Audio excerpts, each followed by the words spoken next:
Loompa over there. What you mean? Charlie in the Wonka factory over there.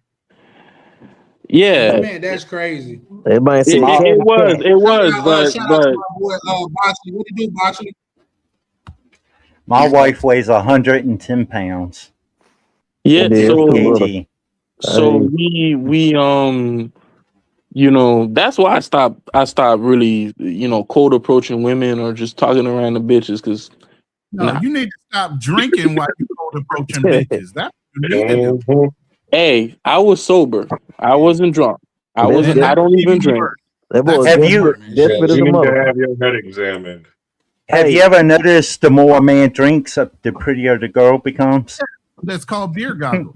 Oh, yeah. Yeah, there you go. Hey, I'm gonna holler at y'all, general, man. It You was should a have been pleasure as approaching her always. for a security job. All right. Y'all be good.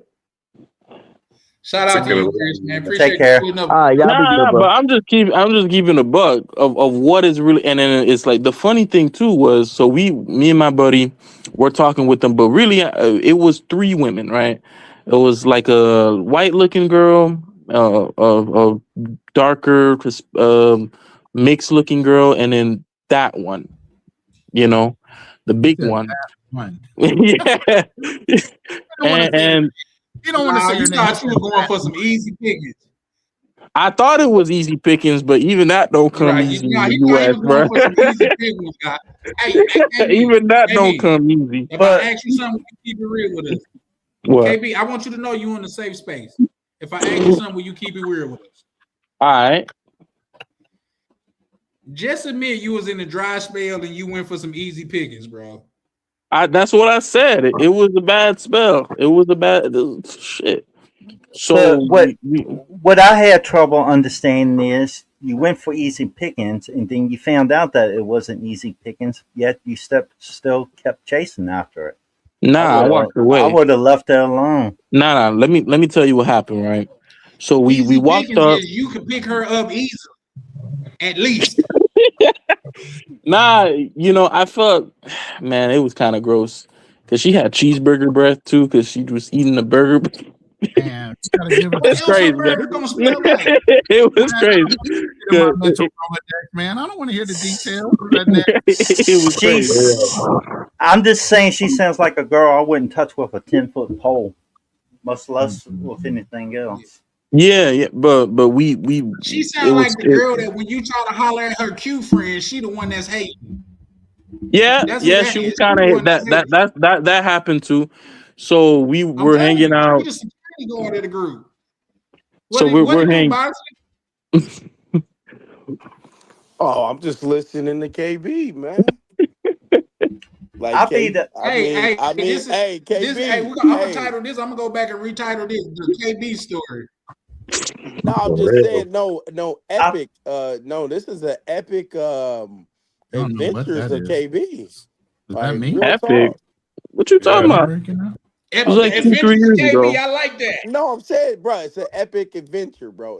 I'm not. Oh, epic vic! I Yeah. thought you said epic victory. I'm like, No, victory. that was not a victory, bro. No, most good It's- stories are not victories, bro. Is it KP or KB? KB. I would title it KB Adventures in Wonderland. Bro, I got I got a lot of stories like that from years of like, bro, I got too many stories, but Big she, backing adventures, you know what I mean? So she So came you with, are, hold on, KB. You are a habitual low-hanging fruit tracer. Oh yeah. not always. It was a dark time. It was a dark time. I actually said, "Oh yeah." No. KB ain't the only one. Cause shit, I be trying to tell. We all done been there. I be trying to tell. I can tell you this though. Well, go ahead, Boxley. No, I be trying to tell Avery not to be like, you know what I'm saying, that low hanging fruit. You know, I'll be like, bro, you got to stop with the low hanging. Like, really though, it is really.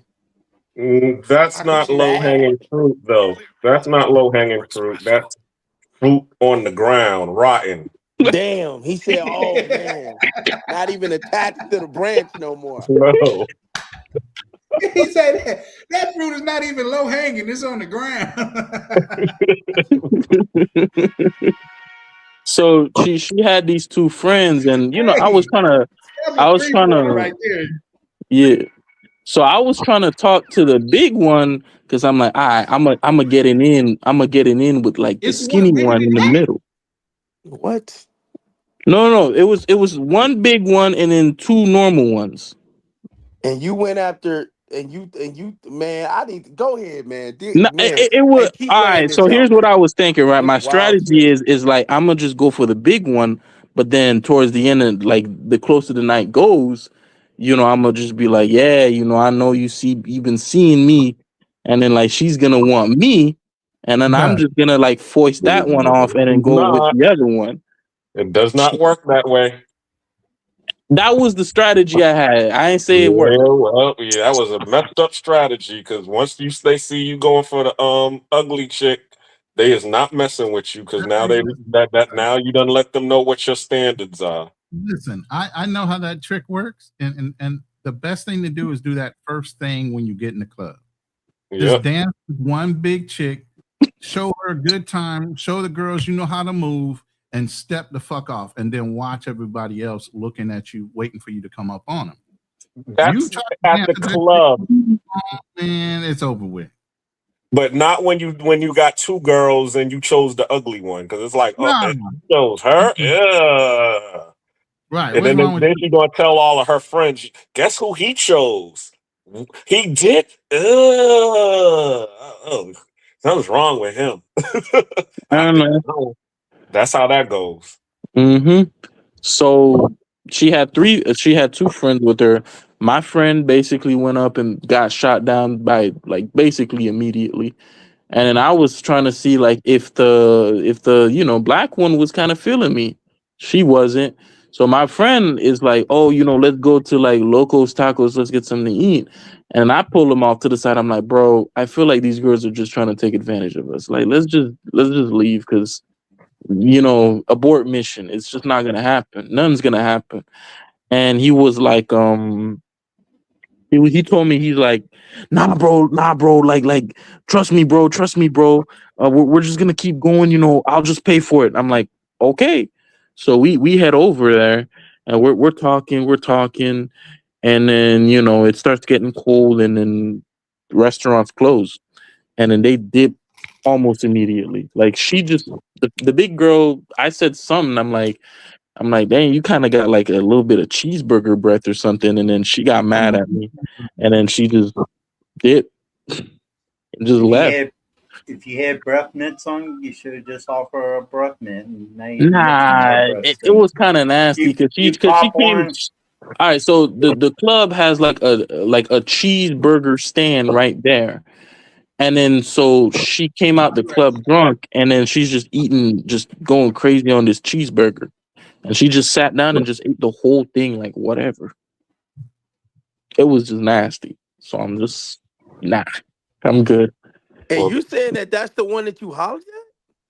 Yeah, that was the one. That was the What's wrong one. with you, bro? That was the one. Nah, bro. Well, welcome That to was the the travel one. stage. Yep.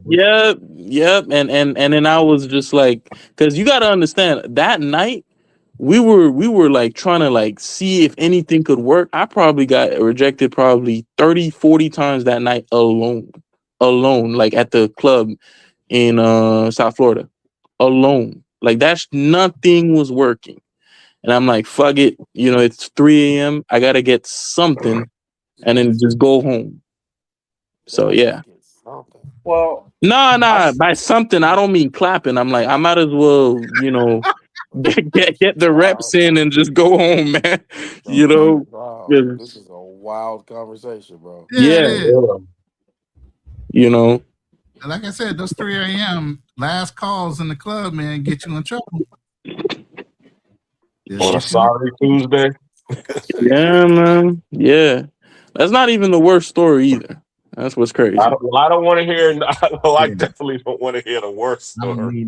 You get in that right there. I got one more. I'm not gonna say this is the worst. No. I got one more. I got one more. No. And I want to say I won't say it. What was the topic about? We segue. What was the topic about again? I forgot exactly what it was. Love and peace. Love or peace is the topic, really, right? Or did that change? Loving abroad. I'm just saying this to say, like, guys are down bad here. It ain't looking good for U.S. men. Y'all gotta abandon shit. Where you at? I'm in South Florida. Oh, love and That's a peace. lie. Why not? Why not both? First, you start with your peace. You start with the peace, and then you find somebody that you don't have to change for them. They accept you for, love you, and accept you for who you are. that's the way it's supposed to go. But some of these guys don't know how to do that.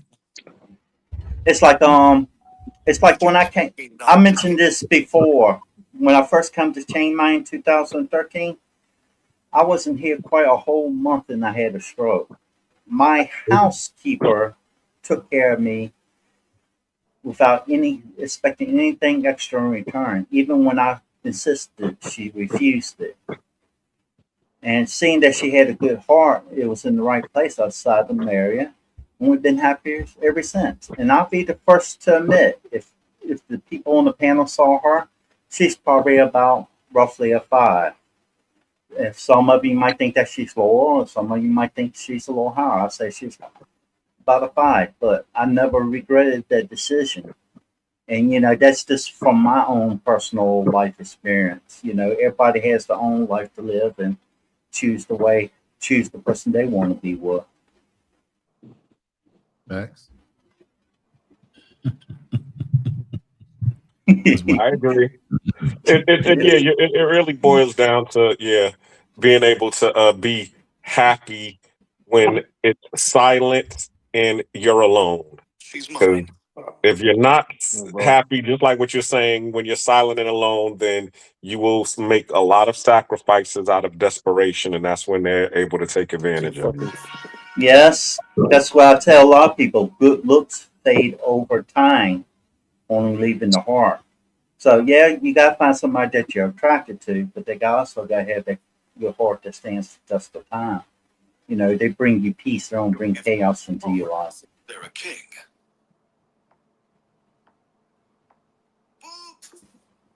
Who's with the sound effects? I heard the king.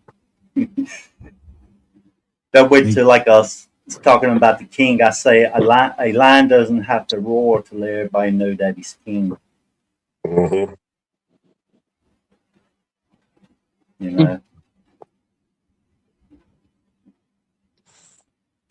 Where's everybody else at? What you mean? No, hold on. I was just looking, seeing who's who. Okay, I see Ronan. I'm all blind. What, Charlie's on mute? I don't know. That's what it sounds like. Yeah, he over there on the phone. So. Oh, okay, that's what it is. Yeah. But where's Mr. Boxley at? Who's that? Who's actually Black wearing Cleaner. that? Black What's Cleaner. up, Cleaner? What's up, bro? Ain't nothing. Where you at now? Man, bro, I can't go nowhere, man. I got in a car accident a couple weeks ago. So got to do this PT stuff until then, and got a lawyer last Y'all, week. this just happened in real time. I got a text on my phone that said, "Do you recognize these charges?" And I thought that was like a scam text because I get those. So I checked the credit card that it said it was coming from, and there's actually some charges on my card that I didn't make, and I got my card right here. So I'm immediately on the phone with my card people, and we're going through. But something to let you guys know what I'm doing. I'm canceling the card, and I'm telling them to resend the payment. To like cancel that payment. But I'm telling them not to put a fraud thing on my name because that could affect my name moving forward. So I could actually try to get something for me in my name, but because it's a fraud watch on my card, they will on my name, they will automatically deny it, no matter what type of ID that I have with me. So I'm moving on with I'm not letting them put a fraud charge on my name or whatever, but I'm letting them know I didn't do it. As soon as I got the text from the bank, I actually called them on my card.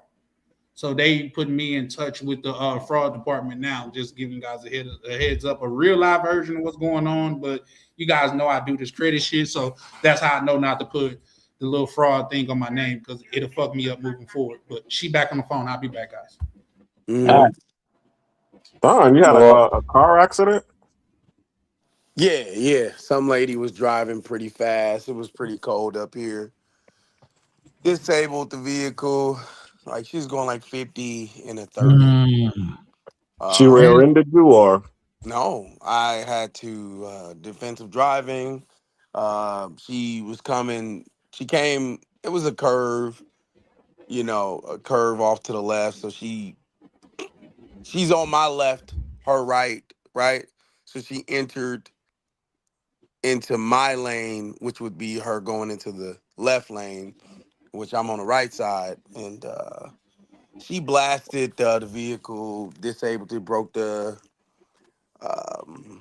what is it? The control arm.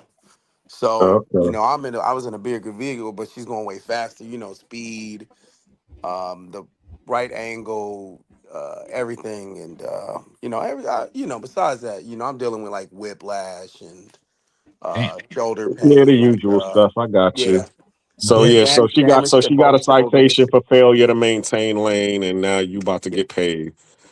Yeah, so the lawyers, they gonna do whatever they gonna do, hit me back whenever they hit me back, whatever, get some money from the insurance company, Well, whatever. you could probably do it yourself because I've gotten paid like $50,000 from insurance claims because all you got to do, number one, is if as soon as they get a citation, that automatically makes them at fault. At fault. So because they're at fault, the only thing you need to do is just call their insurance company and file a claim with their insurance company, and then the insurance company, well, they'll automatically try to negotiate with you to give you a lowball offer.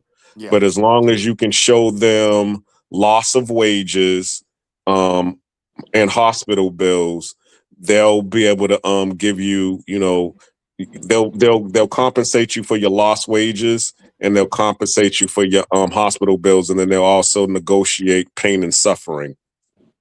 Yeah, bro. Like, yeah, so I'm sitting here and it's crazy. Like you go from a totally no pain, you know what I'm saying? Like, oh Mm-hmm. yeah, I don't even get headaches. I'm like, bro, my fucking neck pain, and you know what I'm saying? I'm like, man, I'm in fucking neck pain, like I'm a running back or something. You know what I mean? Mm-hmm. Like shoulder pain, like I was out there like I'm Kenneth Walker and running through the Patriots. You know what I mean? Just Oh, don't but bring but that it's up. cool though. That was a horrible loss for me. Oh yeah, nah, Man, bro. I don't know what. that was the Listen, worst Super Bowl. I turned it off by half. greater defense beats a good offense.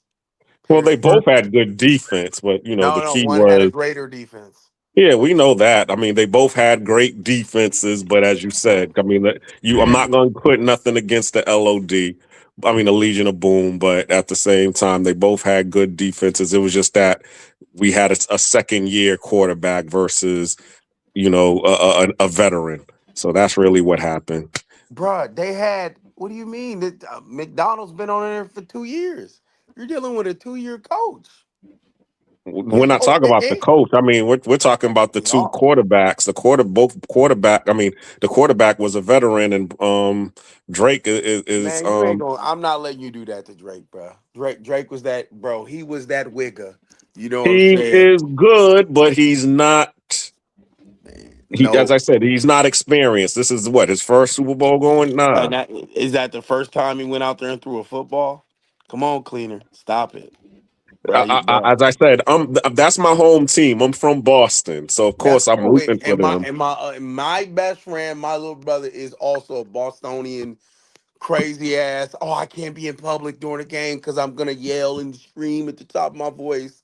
Like that's gonna change what the OC and the DC is deciding to call, bruh. Mm-hmm. Yeah, they got bent over. Okay, and they say, look, Damn. Cardi B.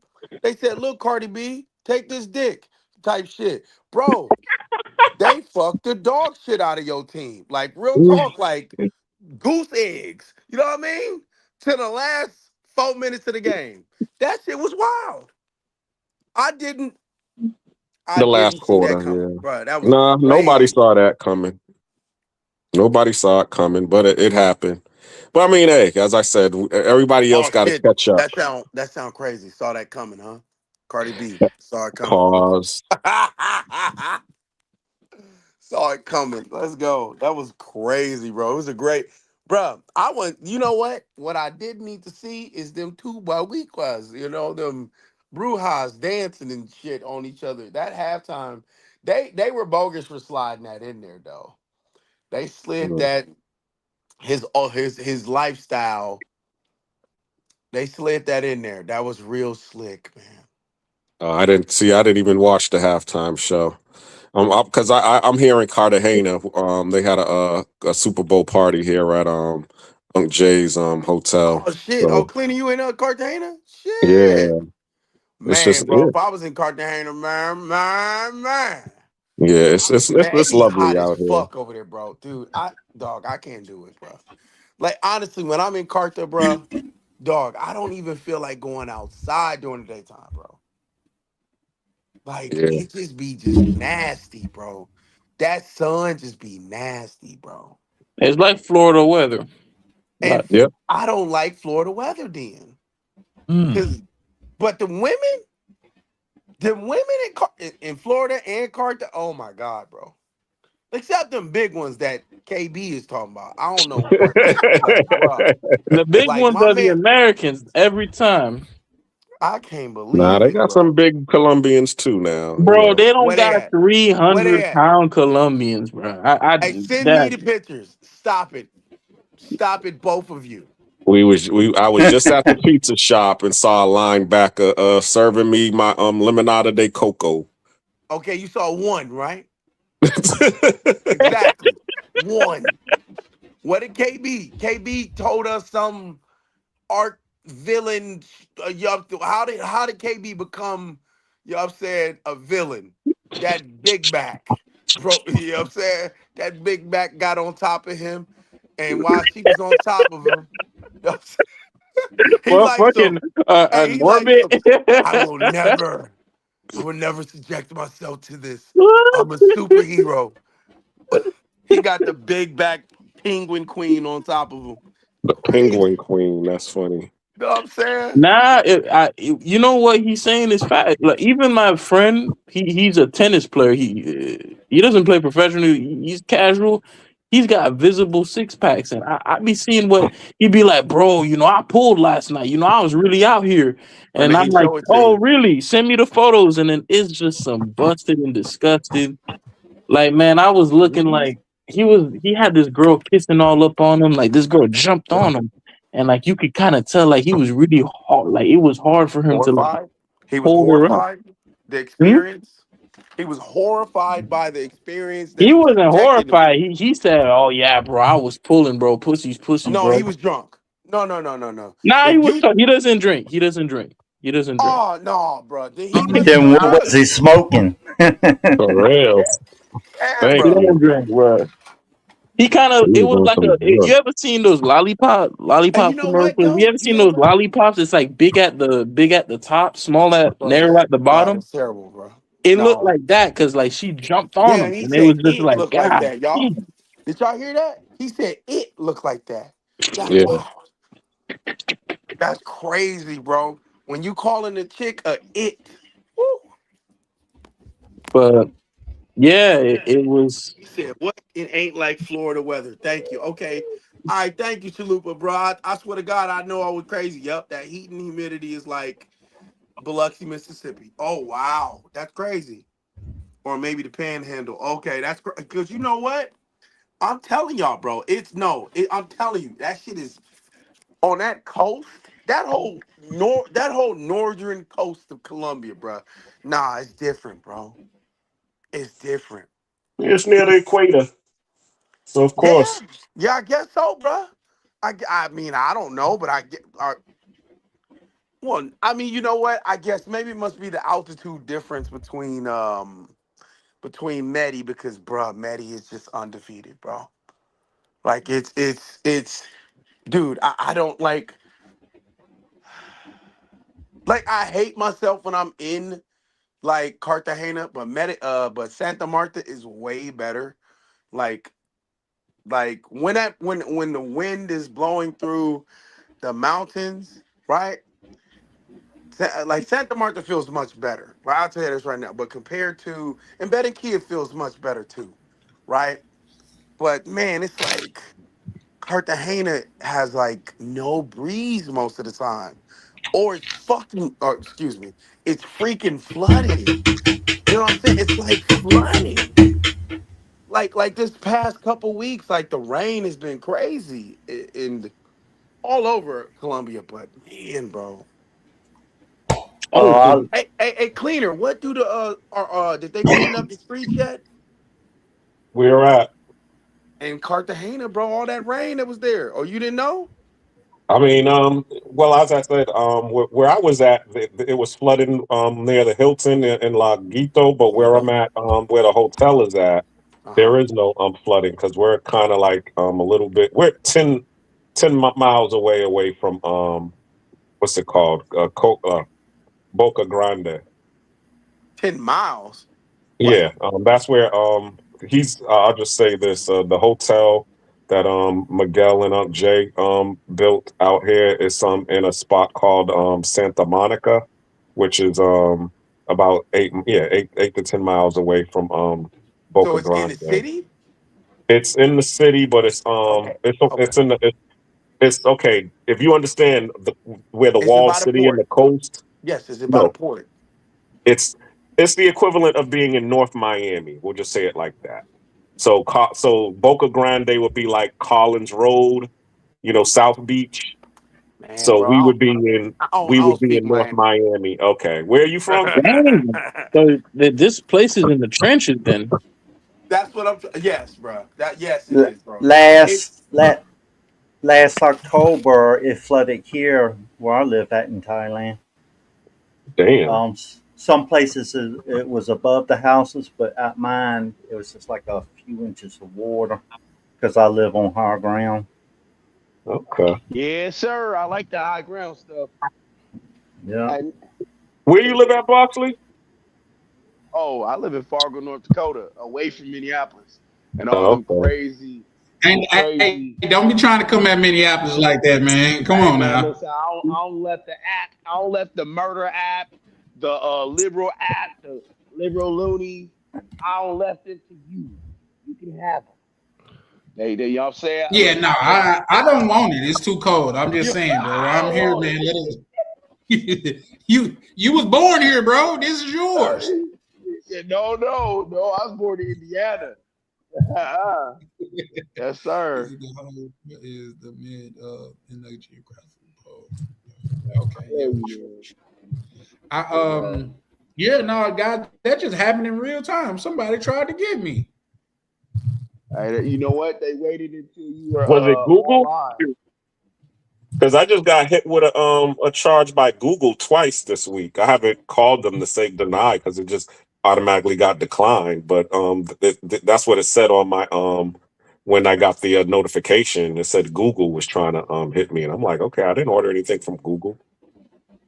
Yeah, no, it was, believe it or not, and I hate to be racist, man.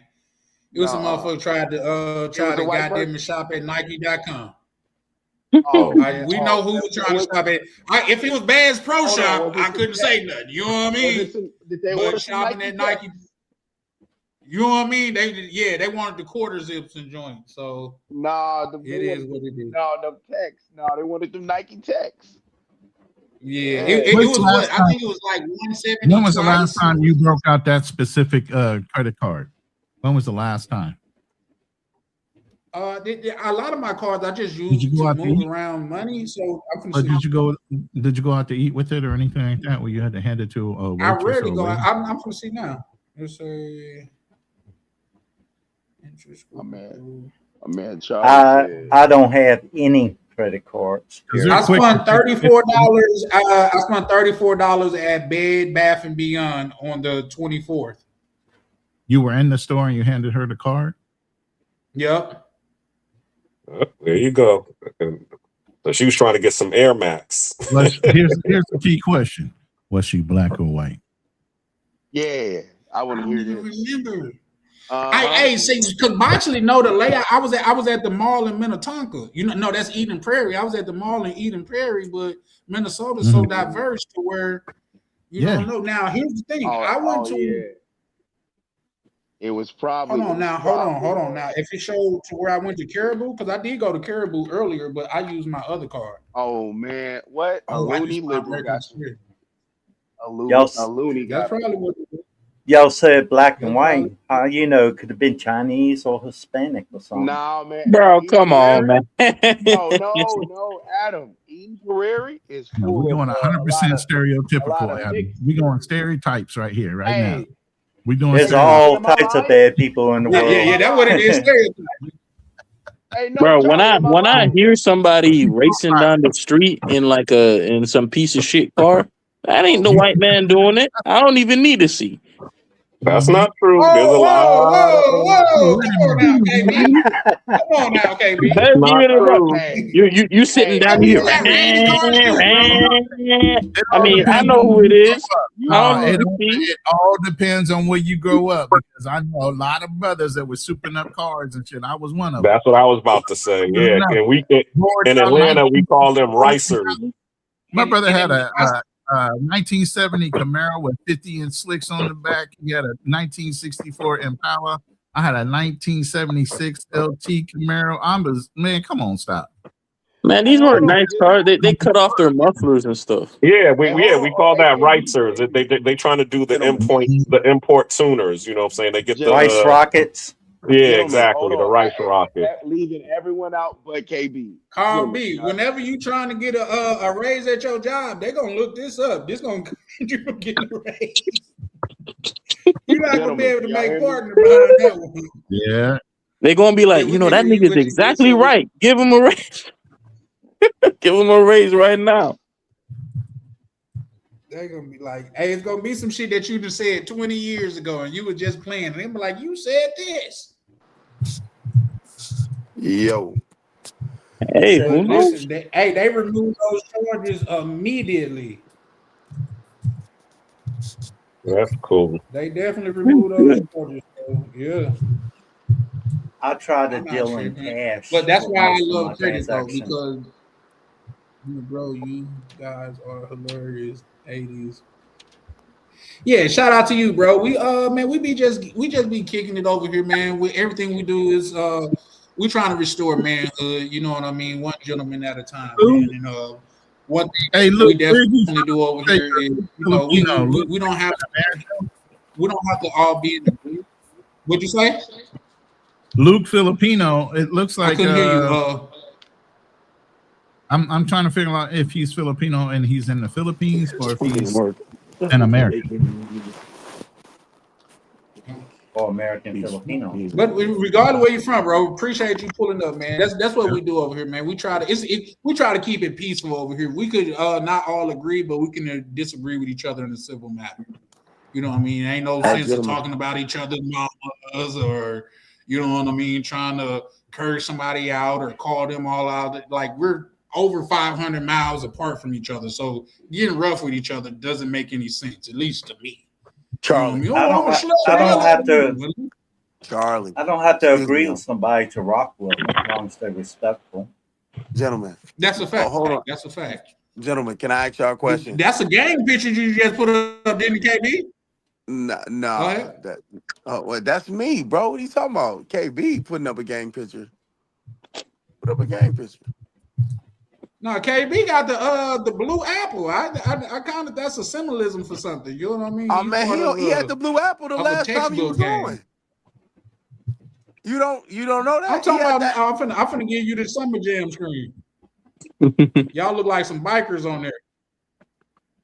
So no, hold on, but okay, that's y'all in Colombia. Okay. Yeah, that's us in Colombia. So no, I wanted to say, it's crazy, right? I wanted to ask the other brothers, except, I'm pretty sure Adam has been called this before. In the community, am I the only one that has been called a white boy? What you mean? Period. Cleaner. I think he means Uncle Tom. No, just oh, you like art, you like history, oh, you like No, cars you that ain't the make only a one. Look at me, bro. I get huh? called No, that. not me. Listen I've to never how been I called a white boy. I've been called Oh, corny, but not a yeah. white boy. Listen to the way I talk, my enunciation, pronunciation. I'm in same art. I'm difference. in music. I listen It's to rock. definitely I the listen to pronunciation, bro. country. So I that's listen to a yes, whole right? bunch of shit. Oh, hell yeah, I get called So that all okay, the yeah. time. Charlie, have you ever been called? I know you from Mississippi, but you actually read books and He come said on you now. actually read books. Oh shit. No, they We get. really I doing can tell you what stereotypes. people they We really doing what they've stereotypes told today. me down south. What they've told me down south. They'll be like, I don't talk like you. I'll be like, how do I talk? Be like, you talk proper. I talk regular. Yes, I'm like, correct. nigga, what the fuck does regular mean? Okay, You know so what I yes, mean? they're Like, low key because I calling you a white pronunciate boy. my Gotcha. words? Yes, Yeah, same I thing guess. here. Yeah, Yes, I got hands though. I tell them, I'm from down south, and the first thing that come out, you can't whoop my ass though. exactly. That's the first thing that will come out of my Hey, mouth. Charlie, exactly. Yeah, call me So what you again, want. You can't look, whoop my ass, shit. like you said, you got to come out that classroom. That's a fact. So, You got to come out. KB, Yeah.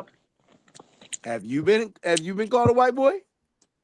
Yeah, probably in like elementary school. Okay, thank you. All right, I knew I wasn't crazy. Now, Cleaner, Yeah, you no. telling me ain't nobody said no low key type of, oh, you ain't black, you ain't as black as me. No, because remember, No, I'm a dark skinned Negro, so they ain't never gonna say that about me. But also, I don't listen. As I said, I don't listen to alternative music. I listen to hip hop, R&B, man. reggae. Hey, man, So the only thing that they gonna say is he's a corny nigga, but they ain't gonna say he's a corny wannabe white nigga. That's what they ain't gonna say. So you telling me you don't like Well, here's Nirvana? the thing, though. In No, contrast hell to that, no. growing up, I listened to hell country. no. I'm from Mississippi. Hey, Cleaner. Hey, So I Cleaner, listen when to I get Garth you, I'm Brooks. I biting listen you. to Hootie and the Blowfish. What? Say it Oh again? God, bro. Hey, You say who? I'm saying yes. I'm saying yes, bro. If you don't like that, I don't know. How could you not like what? Look, if it sound good, I think a lot of people just are just lying, Charlie.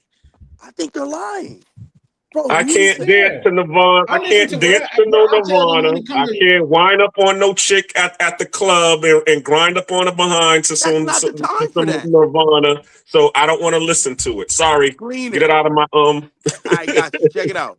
There, listen. Cleaner probably only deal with white women, with black women. That's probably what it is. The black of the berry. Hell nah, bro. I don't deal with black women. I ain't even gonna lie to you, bro. Wait a minute. Hold on. So wait. That big backstory that big backstory was a big white girl? Nah, that was a big black girl. But you know what you do out of desperation, bro, that don't necessarily be you. You know what I'm saying? That's equivalent to being drunk. I give them that. That's equivalent to being drunk. Bro. You know, it's like when you not out of Hammer, options, everything look when like you a out of drink. options, you just like whatever. But like if you really got options, you like give me the white one. Hey, you know Honestly, wouldn't it have been better to rent a girlfriend for an hour or two? what? Man, he You can't know do what? it. You're right. You're right. Yeah, Hey, because you you know I got what? wised served up by to a that big later bag. on, though. I mean, if you're desperate, Yeah, you listen. I Bro, can tell you this because, now, shout out to Boxley because he was right. Everybody go through that, but don't nothing hurt than you lowering your standards and you get curved. Don't nothing hurt more than that. Like, damn, I gotta take the Oh nigga with the God, ugly bro. to curve you. Man, motherfucking bottom preach, fell out. preach, bro. We talking about Hey, like, that bro. when the nigga be in the shower, damn near holding himself like in the arms of an angel. Hey, Charlie. I drove out to LA. I was in the Marine Corps. I drove out to Yeah. LA by myself. walk out the shower with a hole in the soap. I was going to be kicking it with this one chick, but I Whoa. got there a day early.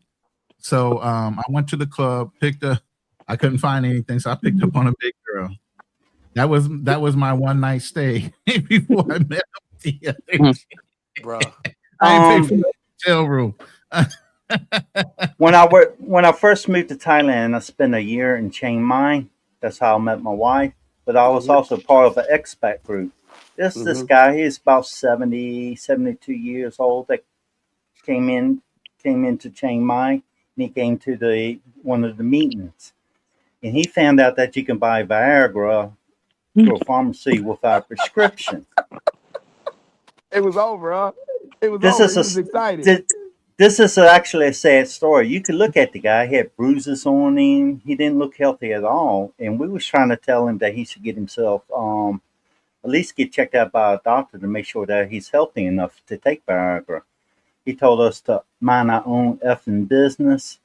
He went and got that Viagra, and I say it's like about 4 or 5 days later, we hear something about where he died in a hotel with a girl that he paid to be with. I just trying to figure out how to say it nicely. Shit, he died Oh, after me. He died with a fro. Like I was telling y'all, I went to the public hospital here. Got to sell the doctor, got my test, 8 medications for a month, $21. That's a $21 is cheap when you put it up against your life to see if you're healthy enough to take Viagra. At least I would think. That's a fact. Yeah. Well, you gotta keep in mind, they say. Go ahead. Einen said this whole live is a sad story, but listen, it's not a sad story. I think the reason why guys in America they get into so much trouble is because they do too much capping. Tell it what it really is. They do too much capping where it's like, oh, you know, nigga, I'm out here. I get the baddest chick, man. They all over me. Like I see them at the club all the time, and they go home and they leave with nothing, and they go beat they meat. But they really want to pretend like that's just not really happening, Hey, and Carl, that's the how you know problem, what they do when they get home? bro. Because I was there, bro. I was doing it too, bro. I went, you know. Yeah, you ain't gotta go that far into detail, KB. But what I will say is this, bro. We got all Over the here, worst bro, we stories in the specialize in just keeping it real. I'm married. We specialize in real, bro. KB, like this is really everybody that went through a dry spell. If you a man and you say you haven't been through a dry spell, I will say you lying because everybody's been through a dry spell, bro. Yeah, and the thing too is like that's the problem. Pretty boys, light skin with brown eyes, and they done had dry spells, bro. It just happened. It just happened as a man, bro. You know what I mean? Even guys with women, they go through the dry spells the most. you can have a girlfriend and still be in a dry spell. Being a young man. The thing isn't even the dry spells. The problem I have with a lot of guys here is they'll be like, oh, you know, I'm pulling. And I'm like, all right, show your work. And then they show me like something that I'm just like, show your work, bro. And then like they show me and I'm like, bro, this is what I wouldn't even say anything about this, bro. If I'm being honest, like these are big. Like you know, and I'm just like, dude, at this point, it's like you might as well just pay, man. You might as well just pay. Yeah, he said, look, we're gonna be honest, just pay. Why? I'm you know, because I'm just like, I'm just gonna be honest with you, pay to play. Listen, you can't tell me you get a girl and her BMI is more than you. Go ahead. No, I'm saying it's like dudes they'll be dating a girl and they're like, hey, I met this girl, blah, blah, blah. You know, I'm really out here like that. And then I see the photo and the girl weighs as much as them. And I'm just like, come on, bro. What are you saying right now? He's 180 pounds. She's 180 pounds. You know? So it's sad, but it's like, that's the problem. Dudes aren't being honest about what it's really like.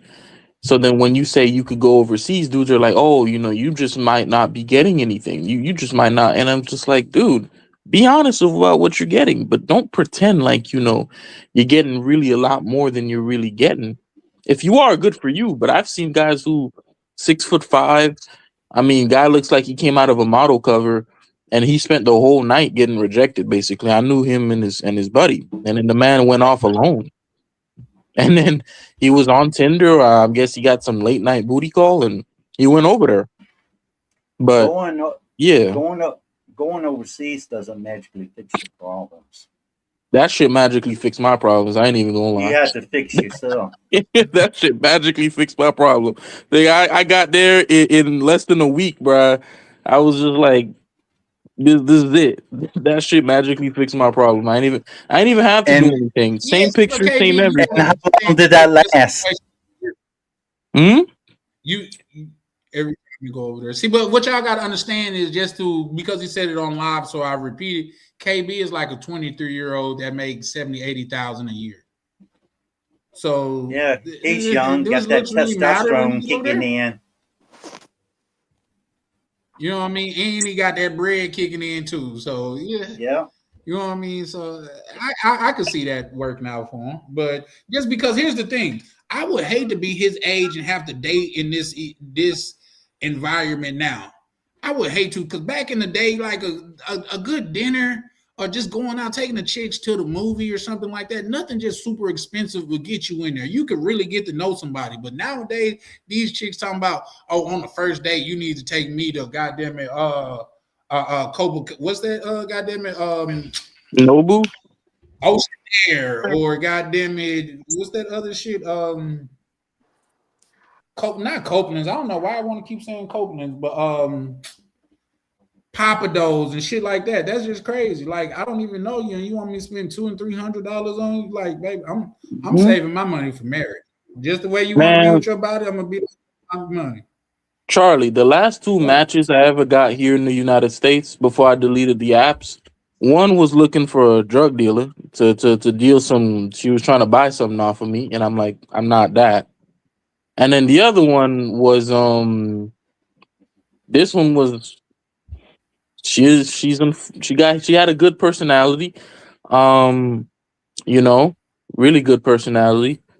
But like when I'm talking to her and I'm just like, bro, I'm doing too much now. So I just had to unmatch. But this one, God, Jesus, bro. Even I felt kind of bad, even like staying in the situation as long as I did too. But that's just America in a way. Was she a big girl? That's why I said she had a good personality. Because I didn't want to say that. Yeah, I heard the personality. That's why I asked, was she a big girl? I lied. She actually didn't have a good personality. She was kind of awful, but like she was, oh my God. So then She you was just tolerated because she had a cute face and maybe some big old, knockers. not even. I was just swiping right because I was getting zero on Hinge. So I'm like, you know what? I'm not gonna waste You know my you time. fuck up your algorithm. Hey, this is KB's way of getting cheap therapy. The way he just, Why would you pay for something? No, Why would I you- didn't. I didn't pay for Hinge. It was free, so I wasn't gonna use it. My buddy was like, you should try it, and I'm like, I don't really want to use it, and he's like, listen, it's free. It's not gonna cost you anything, so you might as well just do it. So I did it, and I just realized I'm like, this is a waste of time. So I just swipe right on everything, and then sometimes you hit something. let the chips fall where they may. Exactly, man. Why Exactly. pay for something that Chads gets for free? What you mean? Why Shit, 'cause pay I- for 'cause- something? Pay 'cause I for something earned the- Chads. Because I earned the money. That's why. The hell? I'm gonna spend it on what I want to spend it on. Shit. And what hasn't that gotten you? Listen, I've heard this line of questioning before from a friend of mine, and he was like, I understand. I've been in your position. I've been dated girls I shouldn't have. Been desperate, just like you have. I'm just asking you personally. no, because you Well, can't. me personally, if I can You answer know? that question, it got me just what I paid for, a decent night. Exactly. Like that's all I be wanting. It's like if you paying a female money and you looking for a future with her, I think that's something to be said about your frame of thinking. You know what I mean? But some people are just like, go ahead. If you put a lot of money into a girl and she doesn't put out, like I said earlier, it's cheaper just to rent a girlfriend for about an hour or two. Mm-hmm. That's what I was getting I at. 100% agree. But now, here's the thing. What I will say about that is, in America, I've never done that. I've never done it, but in the DR, I never. I seen a chick so far. Go ahead. I never done it in my life. I never cheated. Never paid a girl outright for sex. You see, I'm glad you said outright because that. But I mean, that's But here's my thing. This is how, because my first time leaving out of the country, I went to Sewell. And it was a chick down there that was like, she was literally so goddamn beautiful and stuff like that. And she said a little whatever, this, that, and the third. I said, bro, if I was in America, I would pay 3 times that with me and her going out to eat. And I wouldn't even have a guarantee of nothing. You see what I'm saying? So that being said, and then it's just, I tell people this. Let me give me about 30 seconds and I'll land this plane. I tell people this. I used to work on cars when I was younger, just because it was out of necessity. But when I started coming into a little money, I would gauge it 2 ways. If I got more time than I got money, I have no choice but to work on my car. But if I got more money than I got time, it's better for me to pay somebody to work on my car. By more money than time, which means that if I make $200 an hour and it's going to take me 3 hours to fix this car and I could just pay somebody $150, it's smarter to just pay somebody $150. You see what I'm saying? Mm-hmm. So that's where my line of thinking. And everybody's different, you know what I mean? But my whole thing is, and I guess that's where the other scream that came in, not judging people for what they do, because everybody do it for a different reason. Like the name of the other scream before YouTube had cut it off is, are you traveling for love or are you traveling for peace? You know what I mean? Me personally, I'm traveling. I don't judge anybody. I just say. No, I'm not saying that you did. I'm just speaking for just like in general. You know what I mean? So it just is what it is, because it's a lot of people that get out here and do judge people. If we talking in general, all relationships cost money. You just choose what you are willing to invest in.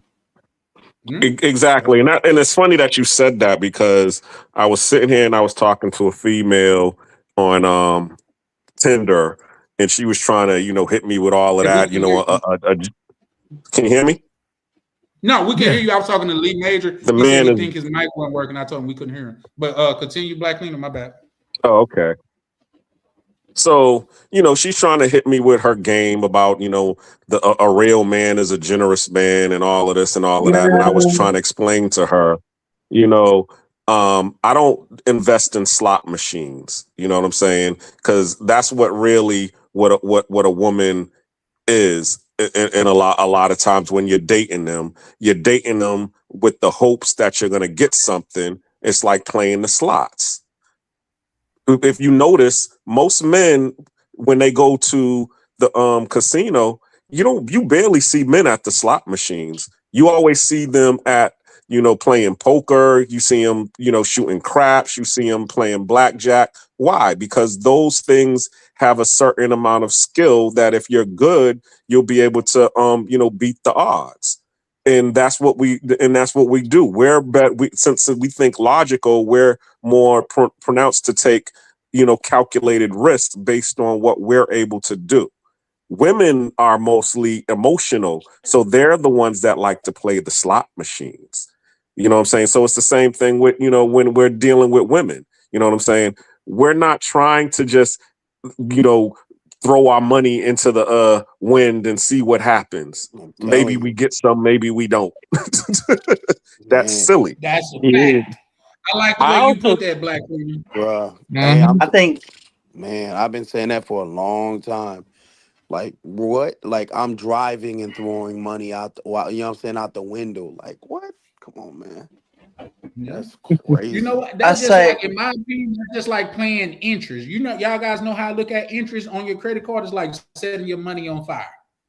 In fact, it'll be better off setting on fire. At least you could get some warmth from it, but just paying interest on your credit card, you're not even getting warmth from it. That's just sucking you dry. But I digress. Go ahead, Adam. I don't have any credit cards or debt. But I usually say this: men don't make good leaders because they're always the smartest person in the room. They make good leaders because they can make tough decisions when it counts. A lot of women, they base their decisions on emotions and stuff like that, feelings, and that doesn't really work in reality.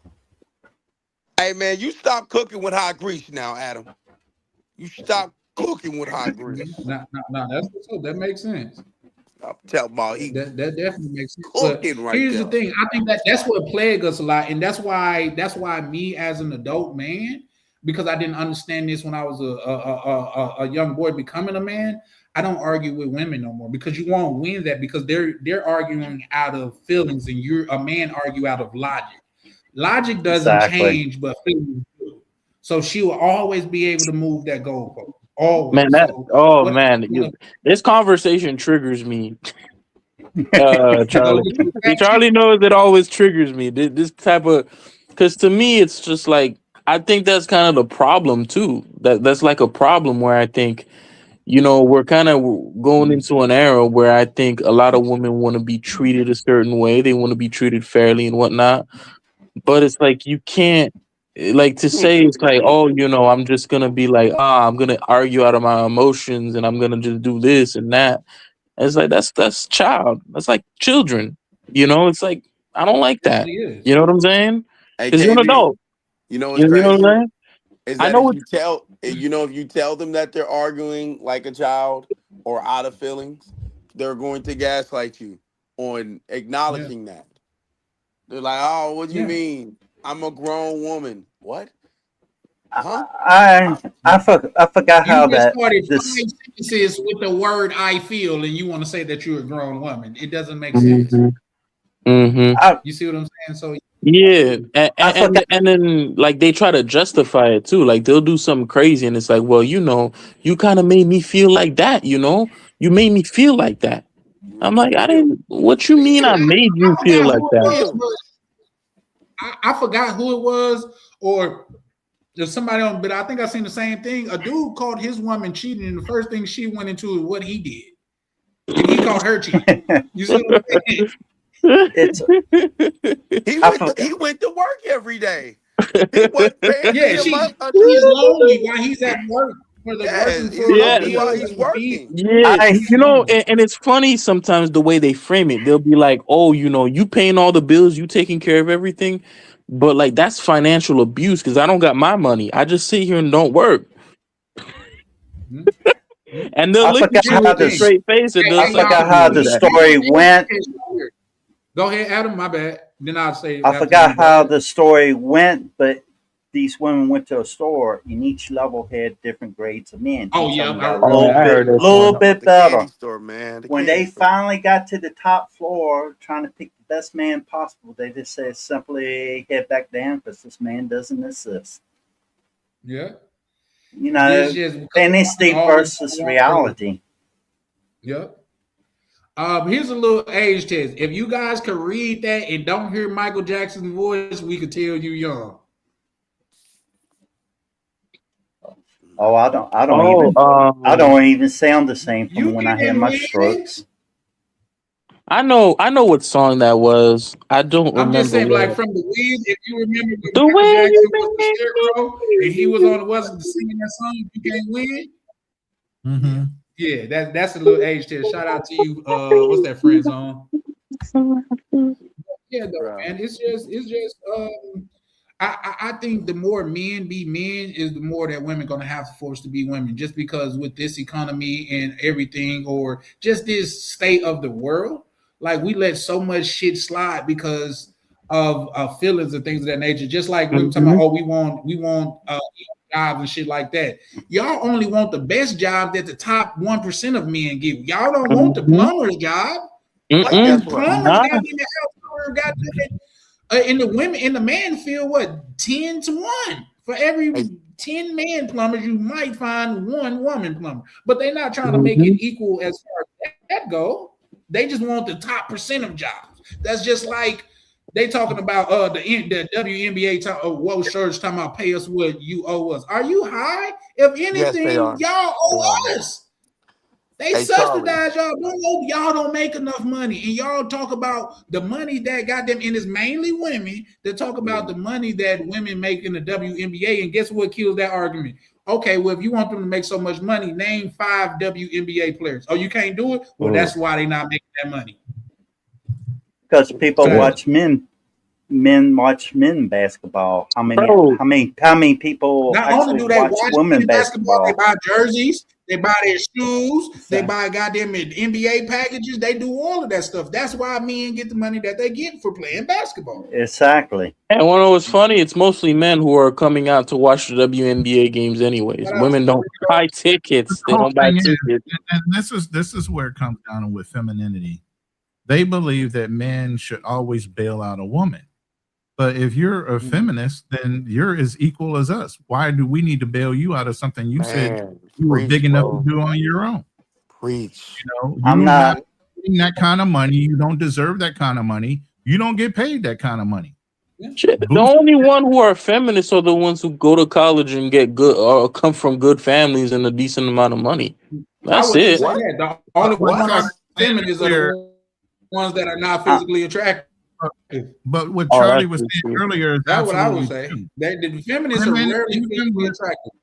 Even with feminism, women have the same percentage of the same type of jobs they had before feminism even came out. They were still teachers. They were still in certain positions, HR, clerks. These different jobs that they have, they still have.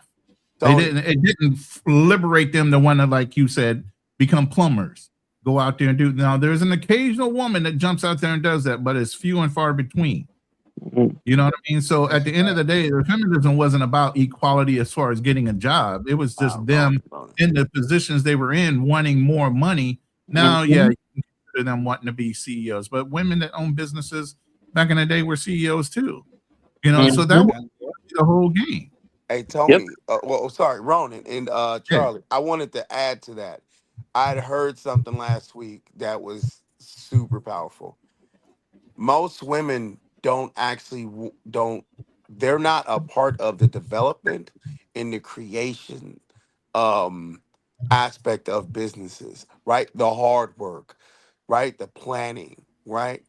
Even though they're good at multitasking, right? You know what I'm saying? They're naturally good at what they multitask at, right? But when we're talking about creating the plumbing company, getting your master's, becoming, being an apprentice plumber, bro, they don't do the work, right? But then at the end, they want to, again, come in like they didn't create .com. Now, where were the women during the .com? But they all want to be the CEOs of Google, Yahoo, AOL, and then they run these businesses into the ground. It's insane. A thing too that, because I've noticed this too, especially in my field of accounting, where it's almost 50-50 equality or the amount of men and women in the field. The problem I tend to have with a lot of women, especially women who, you know, they have the income, they're at that level, they still expect traditional roles, but at the same time, they want to be modern women.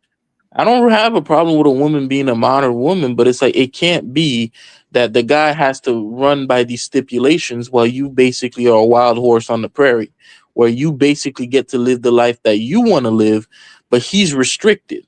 So I asked this woman one time, I think I might have told this story. She was a partner, almost a partner. She was making probably $140,000 a year. And we were eating lunch, and I said, well, you know, she's 33 and she still thinks she's going to have kids and whatnot. And I said, well, would you be okay with the income that you make and everything that you have? Would you be okay with the guy who makes $60,000 a year? You know, he only makes that, or he's only going to be middle income. Would you be okay with something like that? And you live out your life with that person. And she's like, oh yeah, I'll be okay with it as long as he's ambitious. It's always something like that. And ambition to them is like, oh, he's in his final year of medical school. That's ambition to them. Or some shit where they think that he's going to be able to, you know, hit it big or hit a lick quick. And he's going to be able to have this high earning career and, you know, be at the same level of status as them. So it's like they got all these damn benefits, but then when they got the benefits, they're like, no, but you still have to provide. I think that's bullshit. It's either, there is inequality and, we treat men and women different, or we're all fucking equal, or else it doesn't work. You know what I'm saying? And right now, it doesn't work. You can't have it both ways. You can make the income, but you have to do what comes with making the income. You can't just tell the man that he's still supposed to take care of you, even when you have the high income, you have the programs and everything else now. You know what I'm saying? Project Save a Hole.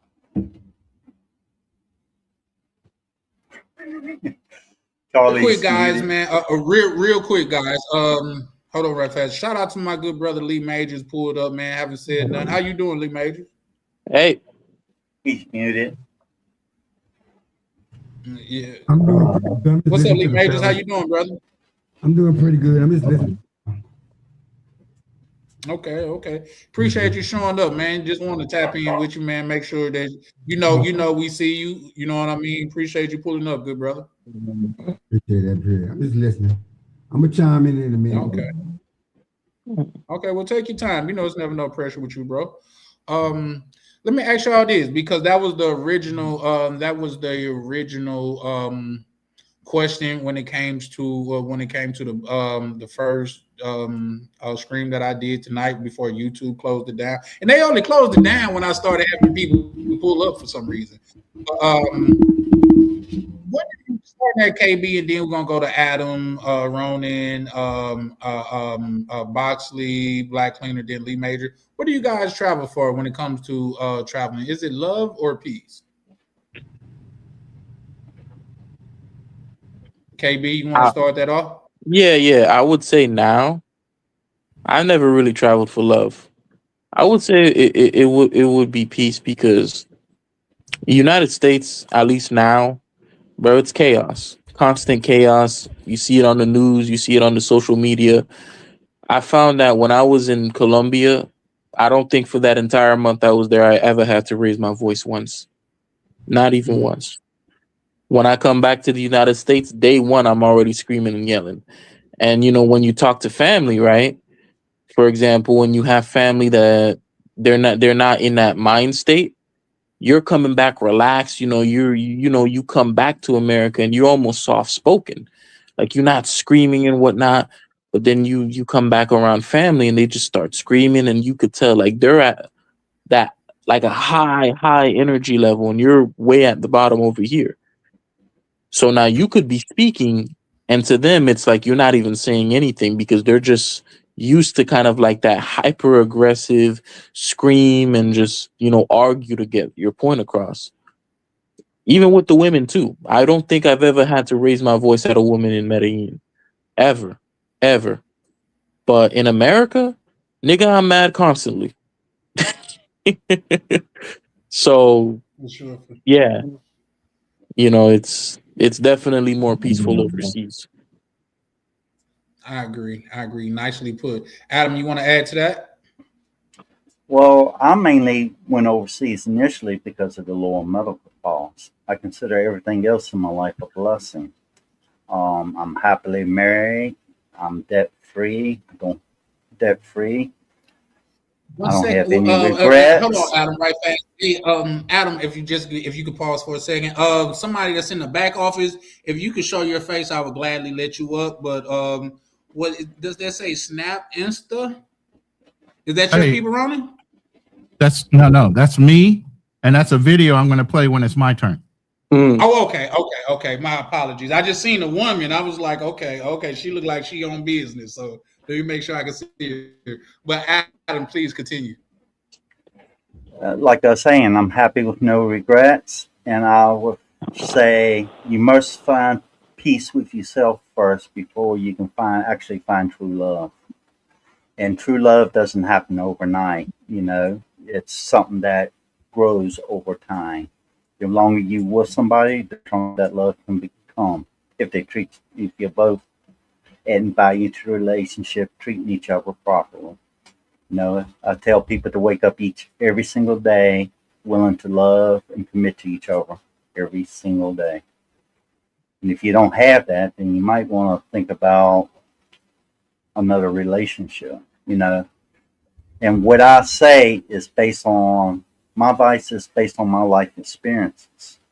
It doesn't mean that it's right for everybody. And I just I leave it agree. at I that. agree. Nicely said. I agree. Nicely said, Adam. You want me to pull that up for you, right fast, Ronan? Yeah, go ahead and pull that up, and then I'll make a comment. It's based off of what Adam was saying. I went and got the video he was talking about. Okay. New York City. It's called the Husband Store. And you can go there and shop for a husband. There's 6 floors in this store. You can only visit each floor one time. Oh, yeah, that's though. nice. I seen that. Go And ahead. each floor you go up, the value increases. You may choose any item from any particular floor, but you can go up a floor, but you cannot go back down. So there was a woman who went to the husband store to find herself a husband. On the first floor, the sign on the door read, "These men have jobs." That sounded good. These men have jobs. Floor 2 says, "These men have jobs and love kids." Floor number 3 said, "These men have jobs, love kids, and are extremely good looking." Wow, she thought, this is sounding pretty good, but I'm compelled to go on to the next floor. Well, she does go to the 4th floor, and the sign reads, "These men have jobs, love kids, are drop dead, good looking, and they help with the housework." "Oh, mercy me," she said, "I can hardly stand it." Still, she said, "I've got to go on." She went to the 5th floor. "These men have jobs, love kids, are drop dead, gorgeous, help with the housework, and have a very strong romantic streak." But she couldn't stand it. She decided she had to just find out what was on floor number 6. Floor number 6 said, "You are visitor 31,456. To this floor, there are no men on this floor. This floor exists solely as proof that women are impossible to please." Touchdown. And that's the point. Women That's are sadly the impossible to please. And this has been the dawn of time. If you go back, if you're biblical and you go back to Adam and Eve, you have the Garden of Eden. You have God who fashioned Eve out of a rib of Adam, which means she knows he's her creator. He told her one thing or two: listen to Adam and don't touch this tree. Don't eat of the fruit of the forbidden fruit. Okay. It only took one serpent, the devil, to convince her everybody's fucking lying and you need to go ahead and try that fucking apple. Curiosity will always kill a woman when it comes to her being satisfied. She's always thinking of something else. Always men analytically, we know there's a certain Your voice is distorted. Yep, you're going in and out. Yeah, that electronic sound. Yeah, I don't know if I'm having a bad connection because of or what, but all women cannot be satisfied. You have multi-billion. Yeah, Ronan, you going in and out. You sound like a robot. Yeah. I can't understand what he's saying. Yeah, we can't hear you. But what's crazy is the people You want to drop down and come back up, Ronan? Because it sounds like even your picture has gotten distorted. What is crazy is the people that will eat the forbidden fruit for a second time. Yep, and they'll do it. But let's continue on. Let's give hold on. I want to say something too. Hold on. Because I gotta say this. Because this is also another problem that I noticed, right? Because it's like, oh, I want to mark what he just said. He's like, listen, when has it becomes a man's responsibility or anyone's responsibility to please a woman? I'm not talking about, in the bedroom, but I mean, if you want to be pleased, go to a movie. But it's not really my responsibility as a guy who, as a husband or a boyfriend, to please you, to entertain you. You get what I'm saying? It's like not every, because I think we as guys, we kind of understand that, there's a limit. Like, you don't expect some person to entertain you, treat you, and just show you a good time just for being a man. Why is that an expectation that is acceptable for a woman, especially in this day of equality? You get what I'm Is that saying? is that rhetorical? I'm just saying in general, like we Yeah, just that's need to Yeah. stop doing shit like that. We just need to stop saying that. Am I I saying okay? agree, and I have a comment, but I want them But to go through the panel. you just brought in a whole foreigner from out the country and gave her and let her bite the forbidden apple. Now she's gonna be like everybody else running around this motherfucker. Thinks she need to be pleased. So Hold on. you much prouder of the problem as she is. Oh, hold on. I'm different. I'm KB. different. Hear me out. Hear me out. This isn't some girl from Tinder or someone that I met overseas. Shit. This is somebody who was Can y'all hear me? introduced to me to a friend, so it's a bit of a different thing. Yes. If this was somebody that I was dating, then she would have had to stay her ass over there. Hey. That's a fact. But y'all let Boxley go, and then Black Cleaner and Lee Majors if he wants. Ronan didn't finish what he Can I was finish saying. what I was saying? Oh, Am my I bad. coming My apologies, Ronan. You go ahead. That's when you had went out. Please continue. Am I clear now? That's the big Yeah. Yeah. So what I was saying was it doesn't matter. You know, you have billionaires, multi-billionaires. They're still getting divorced. You have Adam and Eve, where Eve still ate of the fruit after one serpent, which is Satan, told her to go ahead and bite it, even though her creator told her not to. So does God know that women have a streak of disobedience? Even to common? Absolutely. He should know. He created. So if you know God knows this, why are we expecting anything different? The best thing you can do is possibly vet a woman to know what her mentalities are, establish some ground rules and roles within the relationship, and keep checking in through communication and be honest. Yeah. That's all you can do. People are going to change with time and exposure to different things.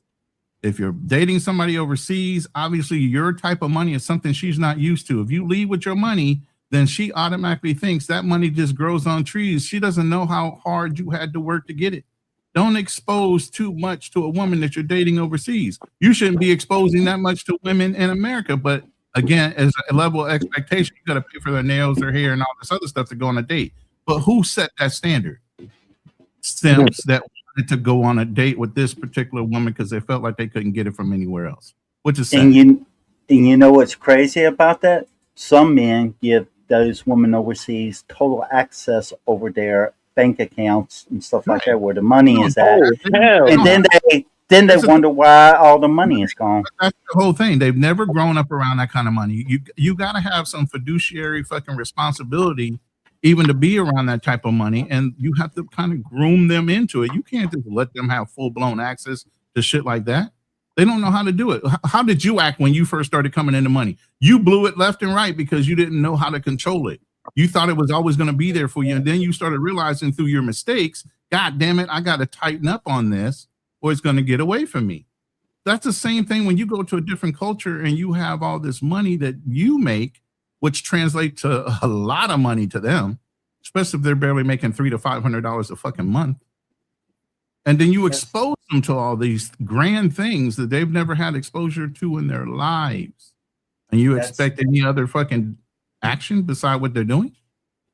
300 to 500 is about the average for a Southeast Asian. That's your fault. That's not her fault. That's your fault. Yeah, I agree with you 100%. Agreed. I very, very well said. But at the same time, I'm with that too, Ronan. I think a lot of the blame is on the men. Like on National Geographic, who do you blame? The lion or the zebra that got caught and ate? You know what I mean? Like, come on, bro. It is what it is. It's the circle of life. If you there to be a sucker, and don't get mad when she treats you like a sucker. Don't get mad when she when you're damn near bone dry and you like, oh, I thought she would come around. Come around to what? And a lot of these cultures, a lot of these women are average at best to them because there are so many other beautiful women around. But you guys come there and you treat them like, oh my God, these girls. No. And that's why locals are looking at you like, you think that's fine? You don't know about Maria that's over here in the other province that's like bad as fuck and don't even fuck with you guys because she don't hang out in the bad areas. She don't hang out in the clubs. She don't hang out in the fucking prostitute areas. But those are the ones you guys are saying are badass. The real ones are out in the province. Yeah. You know, I used to know when we came into port for the Philippines in Olongapo, we were stationed in Subic Bay. Okay, so Olongapo Subic. The Mario Barreto. The Olongapo City is the city right outside of Subic Bay, the base. Okay, so when we would be pulling into port, because sometimes it would be 2 or 3 ARGs, that means anywhere from 3 to 5 ships each ARG coming in with anywhere from 2 to 5,000 fucking individual Marines and Navy guys coming out into this one little fucking city. It's like Las Vegas on a fucking weekend. Let's put it that way. If they weren't calling girls from out of the province into that city, it would have been a fucking a bloodbath of brothers that just are bent because they've been on water for anywhere from 60 to 90 days and they're looking for something. And you know what I mean by something. Okay, so they would literally strategize with the clubs and everything to make sure they had enough girls to handle the men that were coming into that port. That's how strategic some of this gets when they know about what you guys are out to do. Mm. Go ahead. Yeah, I agree. Them girls that are in the bigger cities and the holiday spots, the red light districts, they know exactly how to wrap you around their finger. Yep. Been doing it for generations, and that ain't no joke. The stories and the trade has been passed down from one generation to another. Y'all ain't coming up with nothing that they dealt with generationally from any of you foreigners. Exactly. Real quick, we can let Boxley, Black Cleaner, and Lee Majors chime in on that. Boxley, you care to chime in? I was just gonna say peace. Boxley, you there? Yeah, here. Okay. He said he was just gonna say care peace. To chime in on, you said peace? Yeah, I just said peace. I mean, I don't know. I agree. I travel for peace. I feel you. What else do we want to? I don't know. I mean, you know, I don't know. What do you? Well, some people travel for love. I mean, but no. You know what? They think they traveling for love. I think no. Let me tell you something. Nah. Listen, I heard somebody say something like that recently. Oh, like literally, he said like he wants some love, and I'm just like, no, you want some drama, cause bruh, like no. Nah. Listen, like even like going to Colombia, you have some dangers, and going to the Philippines. Like he said, in Asia, there's some danger. You know, she going to suck, fuck, and shut the fuck up, right? And you're going to be like, open your wallet, open your life, bring her back. You know, I don't know. And then guess what? There's plenty of stories of the women ripping your throat out when they get back, ripping your throat out financially and destroying you on social media. And they're going to believe her, you know, they're going to believe her. And you have to prove that you didn't do it. Whatever she said that you did. Oh, he didn't give me all his money. It's financial abuse. What? Yep. I mean, you're saying I have to go while I'm at work. The mailman is giving you a letter and some leche. What? Like, and then I'm told that if I don't give you all, like, let you spend all my money, right? I'm abusing you, right? I'm neglecting you. We got to call it what it is. They call it financial abuse. I know financial. Yeah, I know. They just put the word. Listen, man.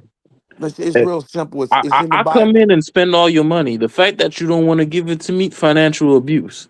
Yeah, it's real simple. It's real simple. I'm at the same point. KB has said something about women. Like, he's like, man, women be da-da-da, they get on my nerve. Like, bruh, it's hard to listen to them. And if you listen to them for too long, and it's in the Bible, you're not supposed to listen to them. You're not supposed to listen to them. Like, be seen and not heard for many reasons. If you listen to them, you're going to be like Adam. You're going to be on the streets. You're going to be on the sands, not the streets, the sands. You gonna be like You know what I'm saying? Kanye?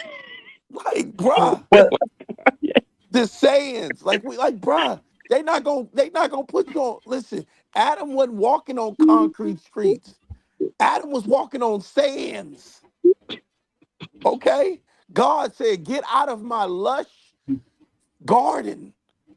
Go walk on some sand. Because you listen to that woman. So when I'm listening to these, like, bruh, white knights are dangerous. Yeah.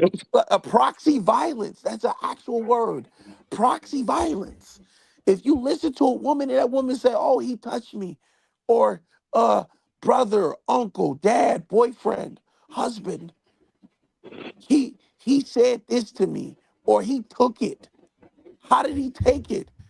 Oh, you were at work and he delivered some mail, and then he said, bend over, like he forced me to bend over on the couch. He made me do it. He made me spread my cheeks. Right? When Like, bruh, I want to be away from all of that. Listen, I want some peace. I want He a piece got of me, bro. land. I want a piece of land, a piece of toast. Okay? Like, nah. Again, any chick that I deal with, like, listen, if you can't be peaceful, like, peace out. For real. Mm. when I like to ask everybody a question. Sure. When do you think all the problems started with marriage? Adam. With the nuclear family? Nope. Adam's first wife, Lilith. Look it up. Yes. I have That's followed. when it started. I have studied from Gobekli Tepe all the way up to current time. So yeah, I'm The very well aware. beginning. But Adam, listen. Adam, as in, listen, Adam, you should be mad at the first Adam. Type shit. what I was going to get I at. guess there was marriage, but we got to. But let's allow Lee Major. Let's allow Black Cleaner and Lee Majors to answer that question, and then we could go ahead and chime in on your question right fast, Adam. But Black Cleaner, you want to add to that? Or you got anything? Yeah, I'm about to give all that some pushback. Sorry. Oh, what? I guess I'm a lover boy on here, and let me be You clear. gonna bust I mean, out I his don't cake? travel. Pushback. Bust out his Do cake? not interject. Let me finish what my thought of what I'm saying. Okay, and then I hold all the questions at the end. Number one, okay. I agree with everything that you all were saying. Okay, but in the words of Marlo Stansfield, when he was talking to his bank about the crown, and he was saying, heavy is the head that wears the crown. Marlo said, well, everybody else had their chance to wear it. I want a chance to wear it too. Meaning, okay, I'm here in Cartagena at the hotel with a whole bunch of brothers, all of them, or a lot of them, married, divorced, 3 kids, 4 kids, etc. Okay, and what you hear them, they're talking about the problems that they had with their wives, but they're also talking about their children that they have, and them doing things and outings, and having happy relationships with their kids. And see, that's what family and love is supposed to be about. Really, it's really supposed to be about you finding someone that you love, and that you all are supposed to be together, have some kids, raise the kids, and then your kids are supposed to go on and carry on the legacy. You know, of course, we have a lot of people that have, you know, went that route. And as time changed, they have changed and they have grown apart. Okay. And that's where we're getting all of this, you know, contempt for our the old relationships. It's funny too, because, you know, I'm living with this girl and she was married. She got 3 kids. She's, you know, she's a grandmother of 5 kids, and now she's alone and she's out here. She's looking for her man, but because she has a dog that's her emotional support, okay, she's not caring about, you know, she's like the woman in the man's store, you know, trying to find the better and the best deal. But in her mind, she's all like, well, I'm not going to settle for any man on these floors because I already have a dog that gives me, you know, 80% of what I need. So I'm going to get all or nothing. So we all know logically, in the end, if she's trying to get the man on the 6th floor, there is no 6th floor. So in the end, you really going to be stuck with this dog. But I don't say nothing to her. I just let her live her life because I know she, you know. Stuck so with go ahead. Stuck with the dog in a drawer full of bedroom sex toys and stuff like that. Thank you. So, but at the same time, okay, she had lived, she's 50 years old. She's lived her life. You know what I'm saying? She's had a husband. She's had 3 kids. She's had the big house. You know what I'm saying? So she really doesn't care, you know, if she doesn't get the best, because she's already had what she needed. And that's where I'm at. Let me close it. Do I travel to be a sex tourist? No, I do not. You will never see me get on a plane, okay, and destination will be the red light district of any country, because I'm not going there for box, not even here in Cartagena. I mean, when I put out my content, because it's being edited right now, you're going to start seeing, you know, when I traveled here to Cartagena, I'm looking for where we are at, you know what I'm saying? Where the black folks at? I'm looking for the you know, people say, you traveling for culture.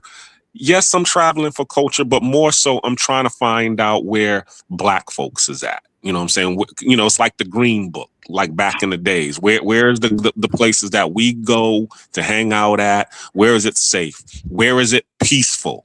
Like Boxley said, he's traveling for peace. That's when I get on the plane. That's what I'm traveling for. My initial reason for traveling was for peace. I was escaping what was going on in the United States. That was my initial reason, because I had a bad relationship going on. And if I would have kept trying to pursue the relationship, it would not ended good. So I was like, you know something? I already know if I stay here, I'm going to be heartbroken. So let me get the hell up out of here. Let me go someplace so I could be away and not be wanting to go and stalk this chick, you know what I'm saying, and see what she's doing, or be trying to get back with her because I already know she don't want to be with me no more. So if I'm in another country, it's impossible for me to, you know, to try to go back and try to be with this woman. And it was a great reset for me to be actually away by myself in peace. But am I still looking for, you know, the ability to be able to find someone to build a legacy with? Yes, I am. And I'll end it there. I didn't know you were romantic. Shit. This nigga's stupid. Okay. Hey, textbook, I gotta call you textbook on that one, bro. Gentlemen, y'all have a great night. I gotta run. Good night. Out of nowhere. I didn't know you was rough, man. That's what's up. What I'm gonna say? Who just? I think that was Boxley just dropped down. Lee Major, you said you had some pushback as well. What was the question again? I'm so lost now. What was the question? What do you travel for? Like love or peace? Well, I travel to see the world, and just so happen if I don't know if peace comes first or love comes first, whichever one comes first, you just jump on that opportunity.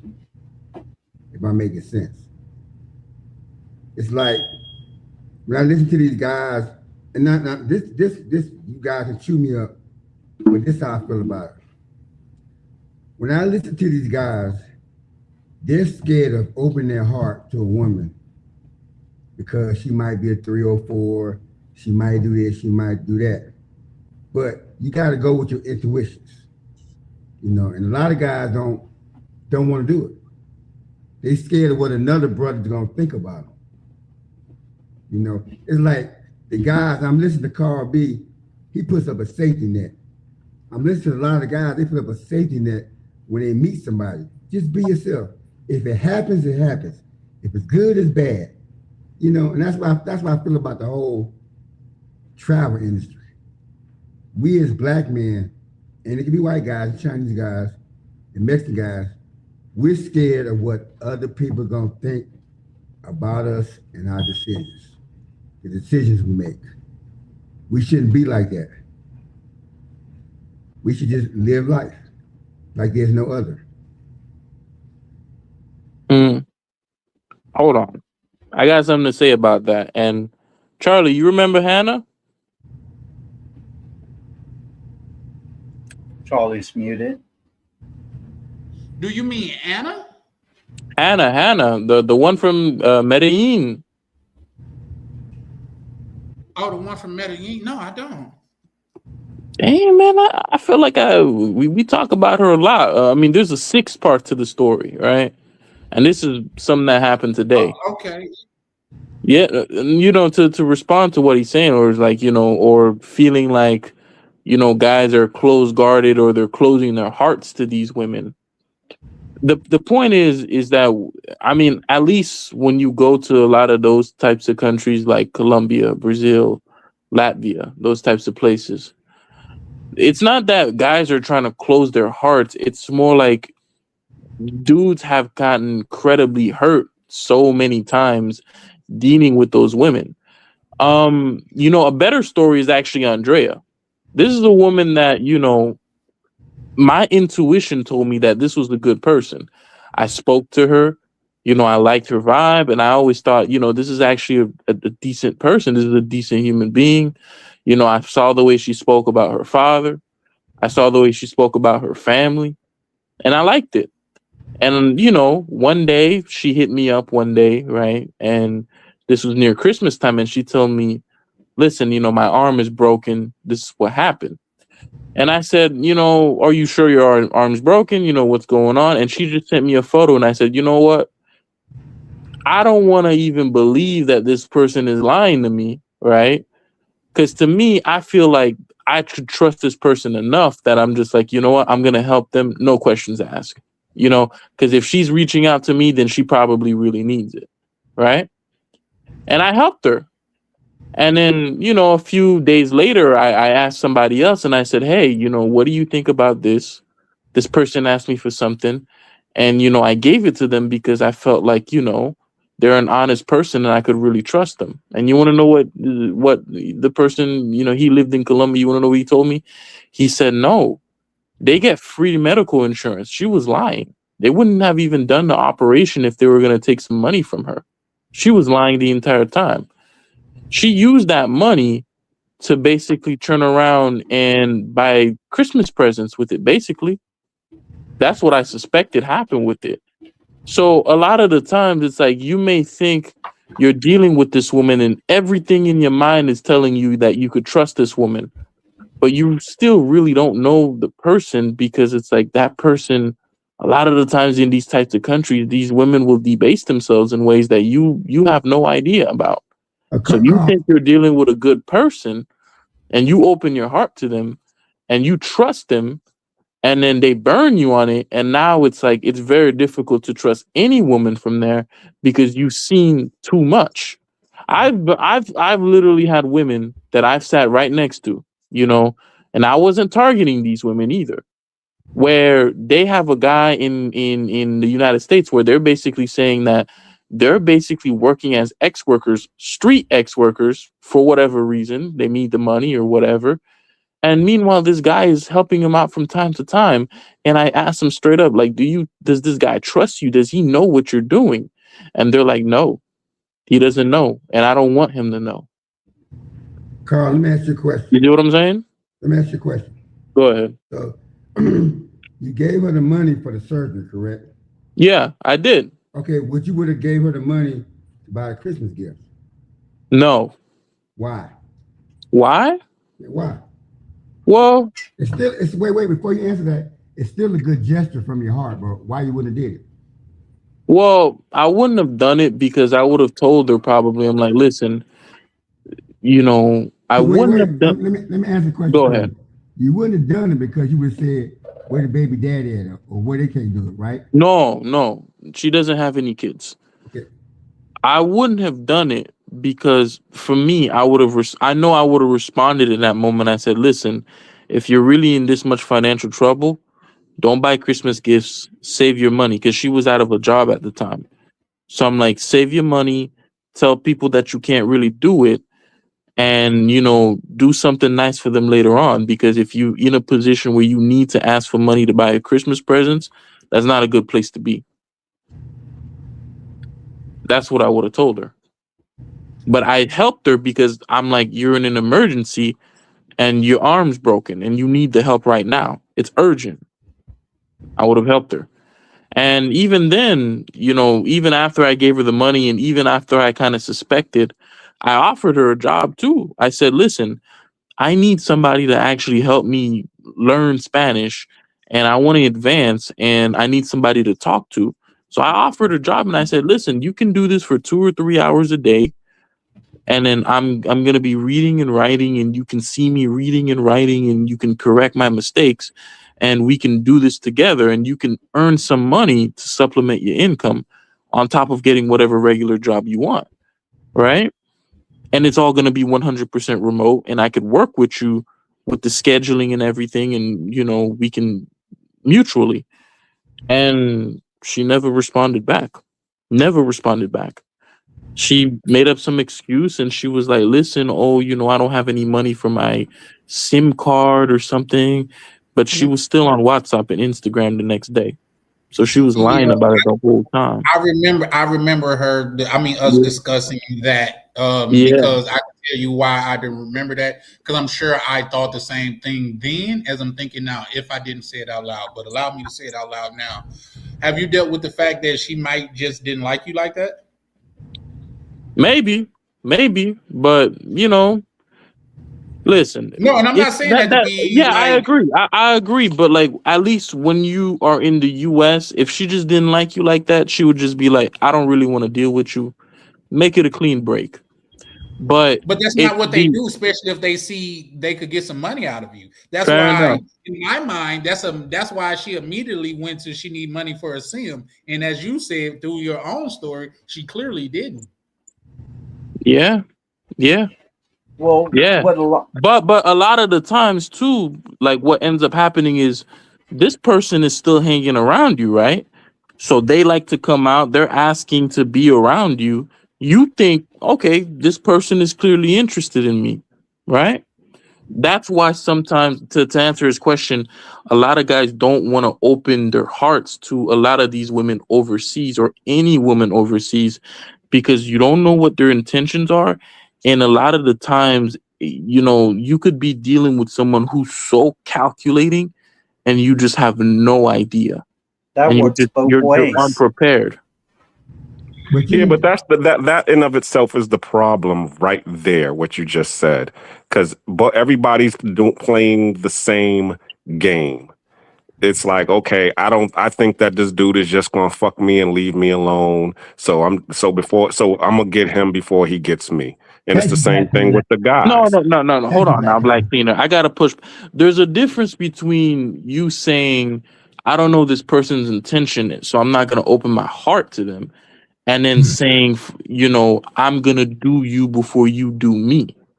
You see, that's a difference. Like one is kind of like malicious, like, you know, I know you're gonna do something to me, so I'm gonna take from you before you can. And another is like, I'm gonna guard myself and, you know, slowly, you know. Noted. You get what I'm saying? Noted. However, okay, and this is what I write about in my book. You need to understand that their situation, it's really not that that you know they have a malicious intention of doing something to you before you do it to them. It's really, yo, I'm hungry.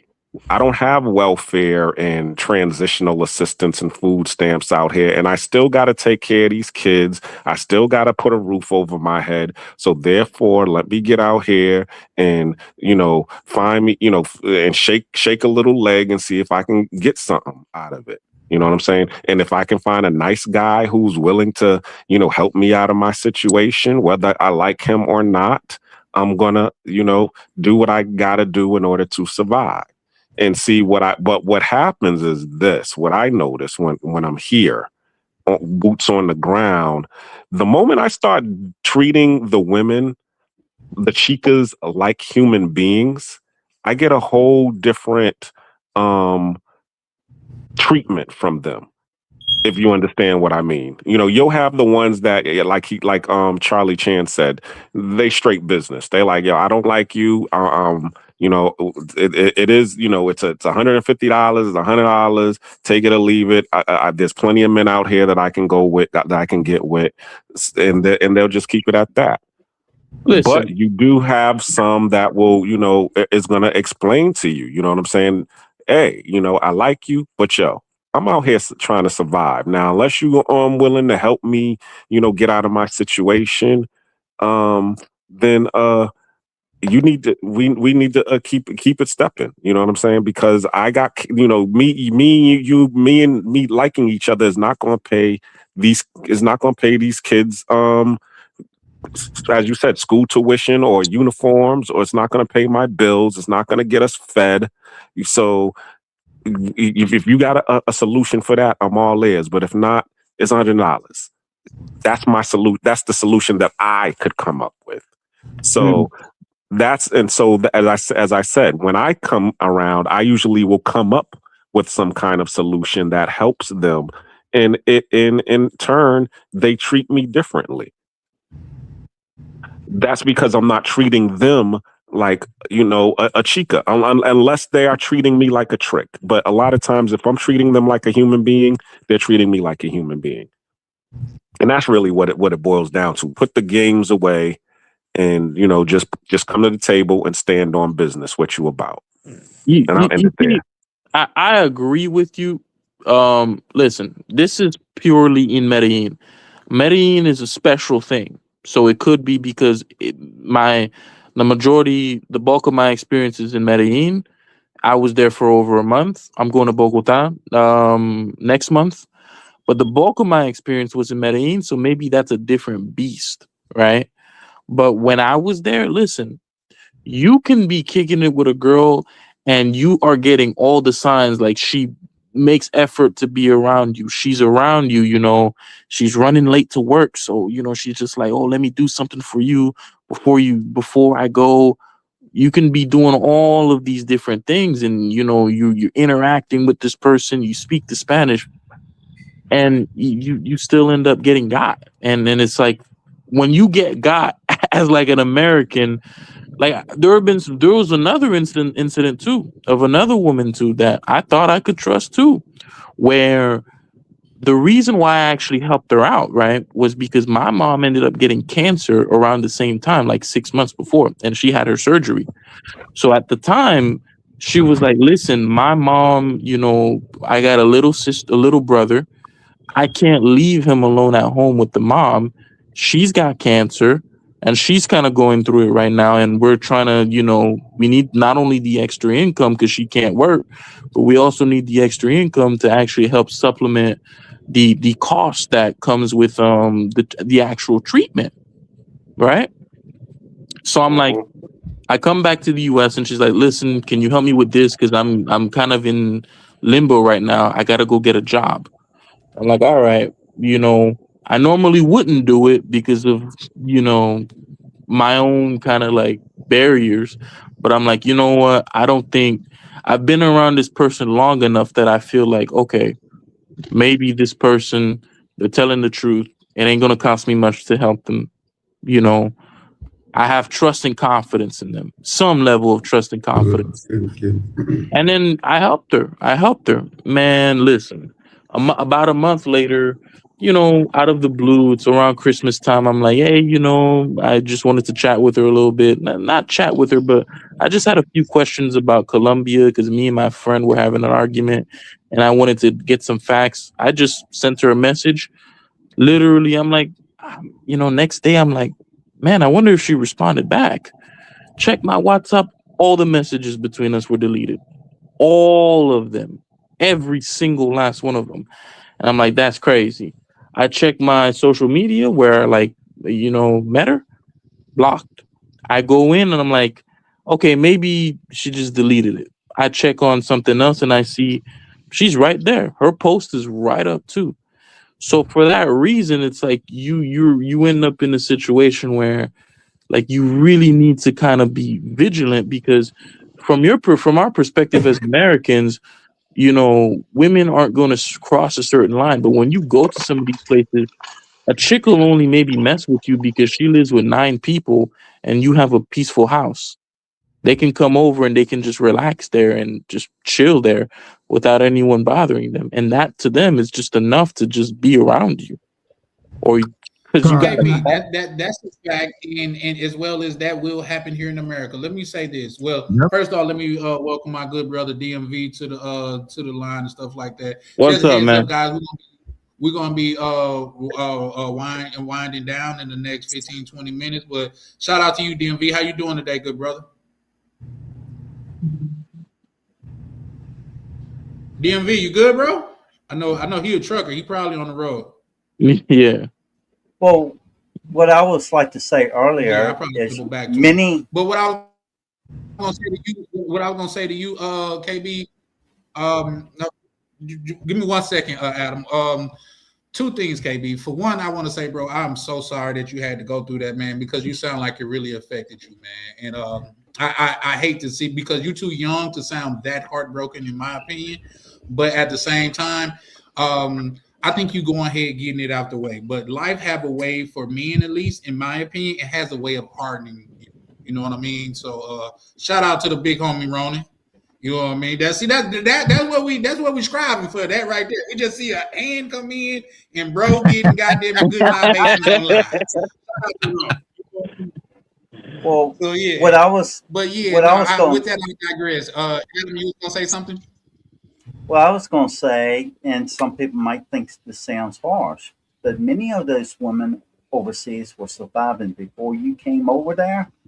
And they will survive when you leave from there. Got to be careful.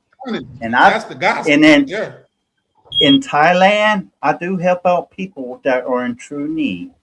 But I also make sure I check their backstories to make sure nobody's abusing my kindness. Also, before I permanently moved over to Thailand, I did my research. I researched the culture, the laws, the scams, areas that I call no-fly zones. You wouldn't catch me dead at. Like I wouldn't go to Pattaya, Phuket, or Red Light District or something like that. You wouldn't catch me in those areas. So I ostensibly did my research, and I fully understand when I came here, I'm a guest in the country. It's my responsibility to adjust to their culture and their rules, their laws.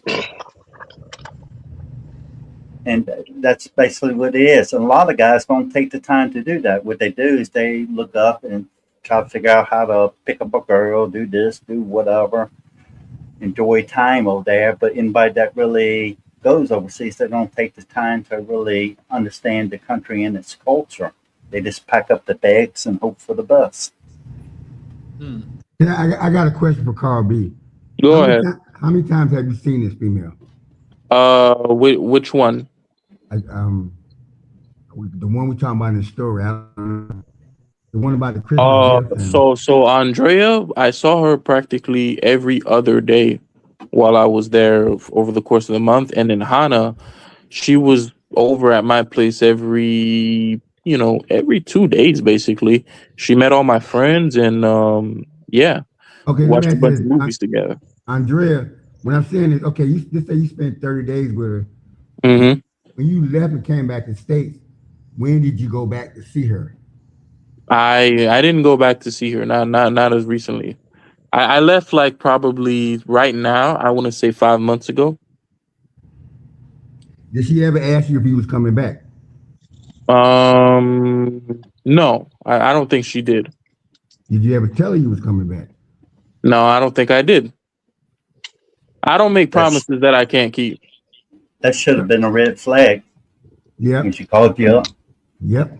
So I'm just saying. So I'm confused. Like you met her for a month, but you didn't go back. You didn't plan to go back. So what's the issue?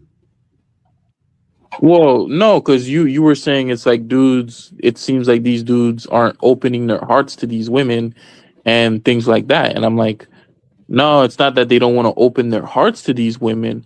It's just that when they do, it ends up being some like you think like you're trusting your judgment, you're trusting your instincts, but when you go overseas, your instincts might be wrong. But KB, even by the way you told the story, you seem very detached from the woman anyway. Yep. You didn't care whether it was going to happen or not. I'm detached now. I agree. I'm detached now. Oh, now that you're telling the story, you're detached. But before you were involved, and she could feel that, right? Yeah, I guess you could say that. Which one? That you were or you were not attached? I think I was. I try not to be too attached. So did you give her a future projection like Majors is saying? Did you say, hey, I'll be back in a couple months or a year or so? Let's keep this going when I'm back in America, where we're constantly communicating and staying in touch? No, what I told them, I said, listen, there's a potential I might be back, but I cannot promise you that because anything could essentially come up to where if something comes up and I need to go to work, I need to go to work. Even though you said that's being honest, did you say I'm still going to call you if something happens where let me put it this way. Did y'all remain in contact? I used to talk to a chick back in Kansas when I was in the Marine Corps in California.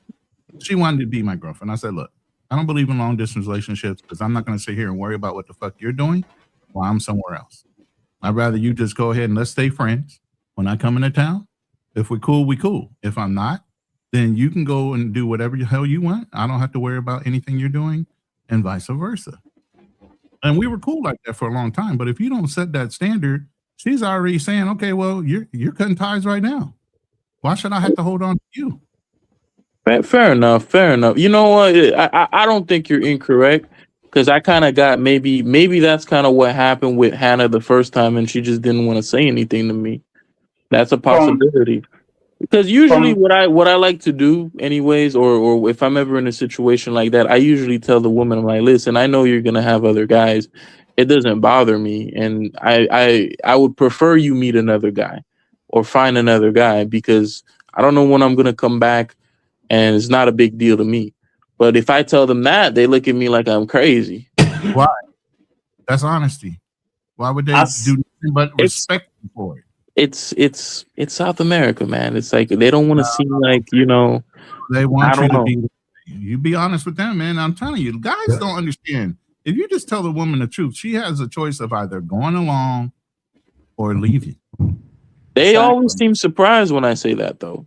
Make I don't know why. Clear. Because most guys lie. So when you actually clarity, tell the truth, yep, we operate on clarity. They're shocked that you're willing to tell the truth and give them the choice instead of indirectly not giving them any choice at all. That's why they're shocked. Not the fact that you told them. They're shocked you're literally telling the truth.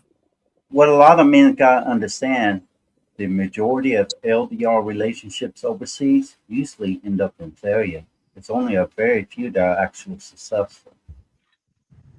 And I also tell men, never give or loan money that you cannot afford to lose. Mm-hmm. That's a principle in America, let alone going overseas and doing it. Jesus. My philosophy now, I guess you could say, Adam, I've transformed. If someone asks me for any amount of money over there, if I don't already know you outside of that, I'm just gonna tell you just gonna have to die today. It is what it is. We all gotta go sometime. And I just Well, leave it at that. say for example, I did my research on Thailand.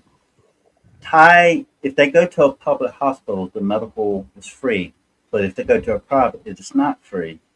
So if a girl calls me up and tells me that she has this minor broken arm or something like that that can be taken care of in a public hospital for free, I'm automatically going to know that she's just trying to scam me for money because I took the time to do my research. Mm. And that's why I tell a lot of guys, you got to do your research. Not only that, you got to work on yourself. Leave all your problems back home.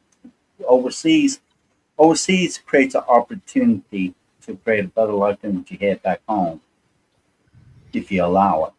But what happens, a lot of people want to keep making the same old mistakes, and that no matter where they go, keep making the same mistakes, they're not going to be happy nowhere they go.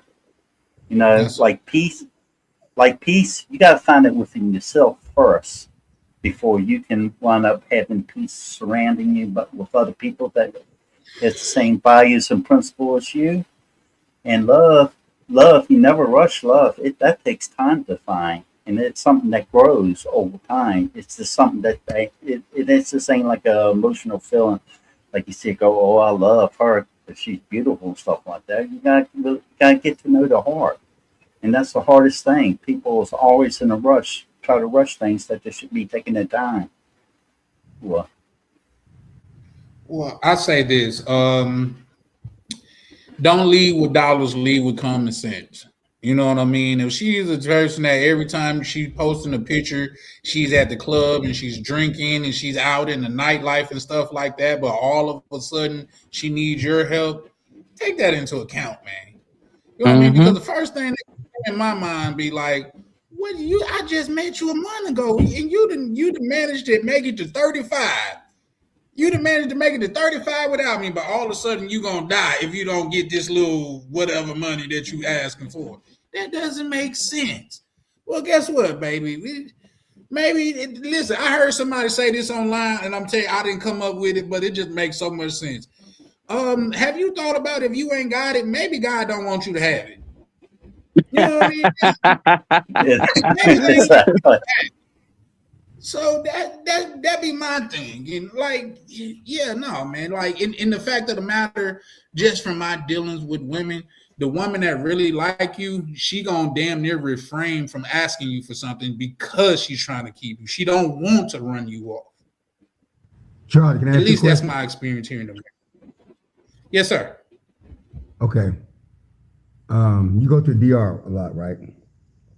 Have you ever met Yes, a sir. woman? Have you ever met a woman in DR you kicked it with, right? First time, and then you go back and kick it with it again.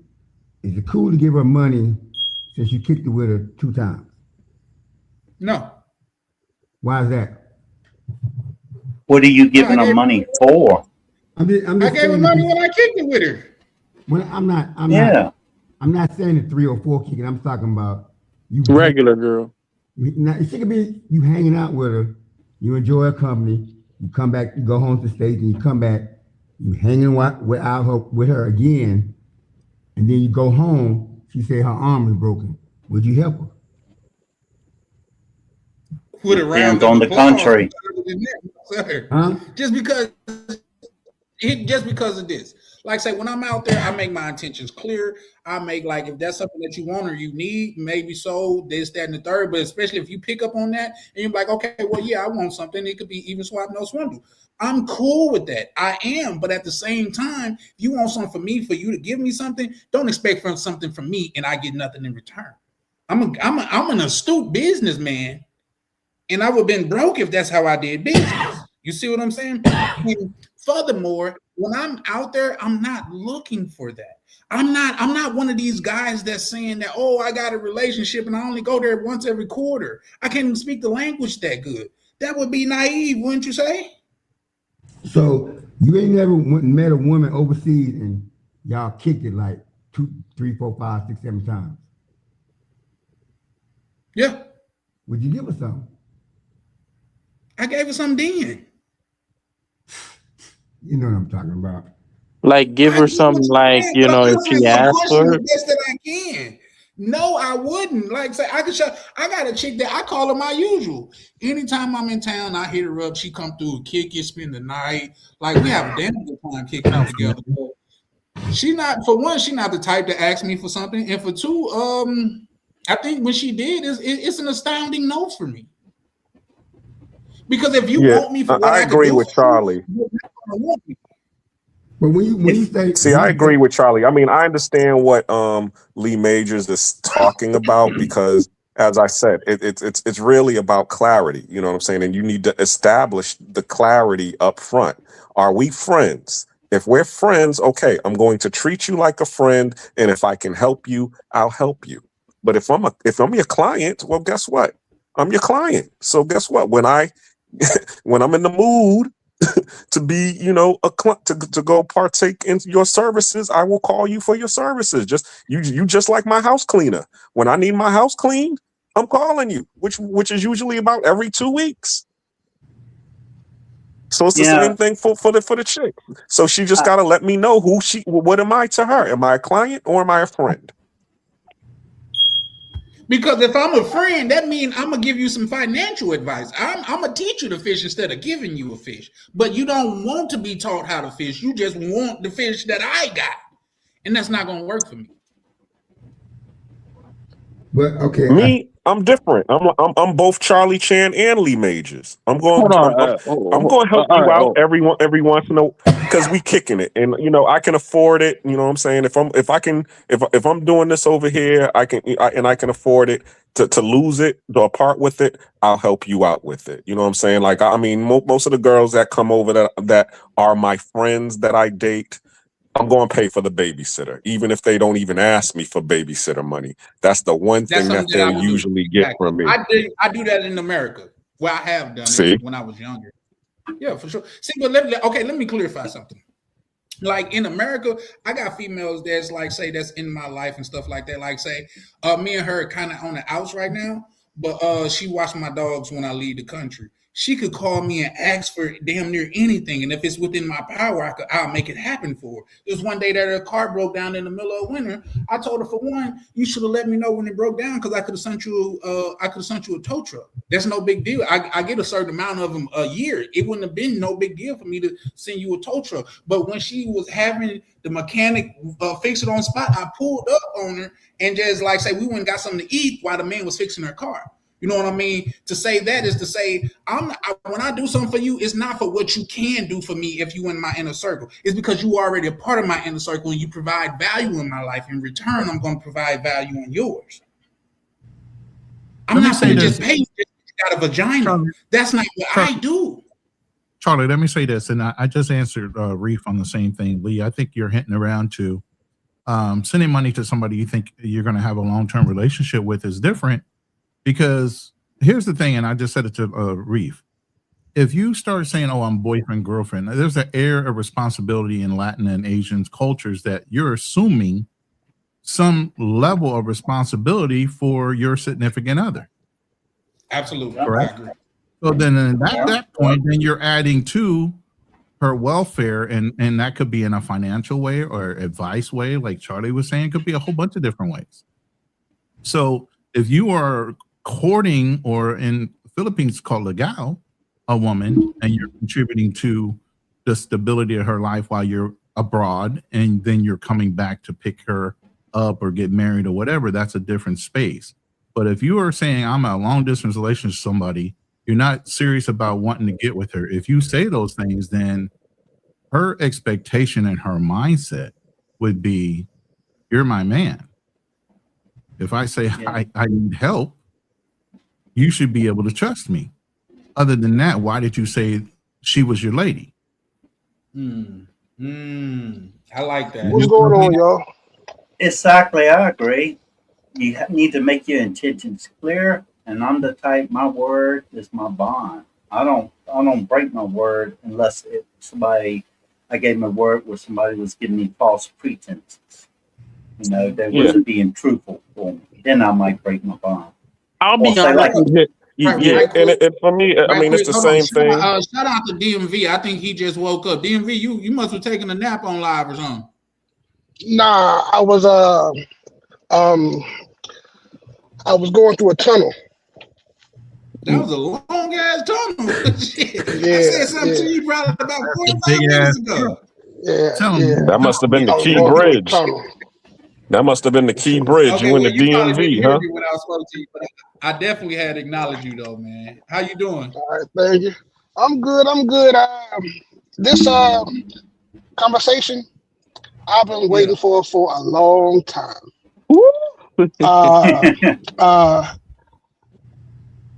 This topic has been talked about briefly, and nobody ever really went into detail with it. I say if you aren't living there, stick with pros, because basically what you're doing is turning regular girls in just straight into pros, because 90% of the time we You aren't got it going the other back way dealing around. with the A pro same into a chicks. regular girl. Huh? I think I you got get it what flipped. he's. You said turn a regular girl Yeah, into I a get what he's pro, and I'm saying saying too, nah, because you're if she's a Yeah. regular girl and turning a you pro just, into a regular girl. I can see it both ways. Think about it.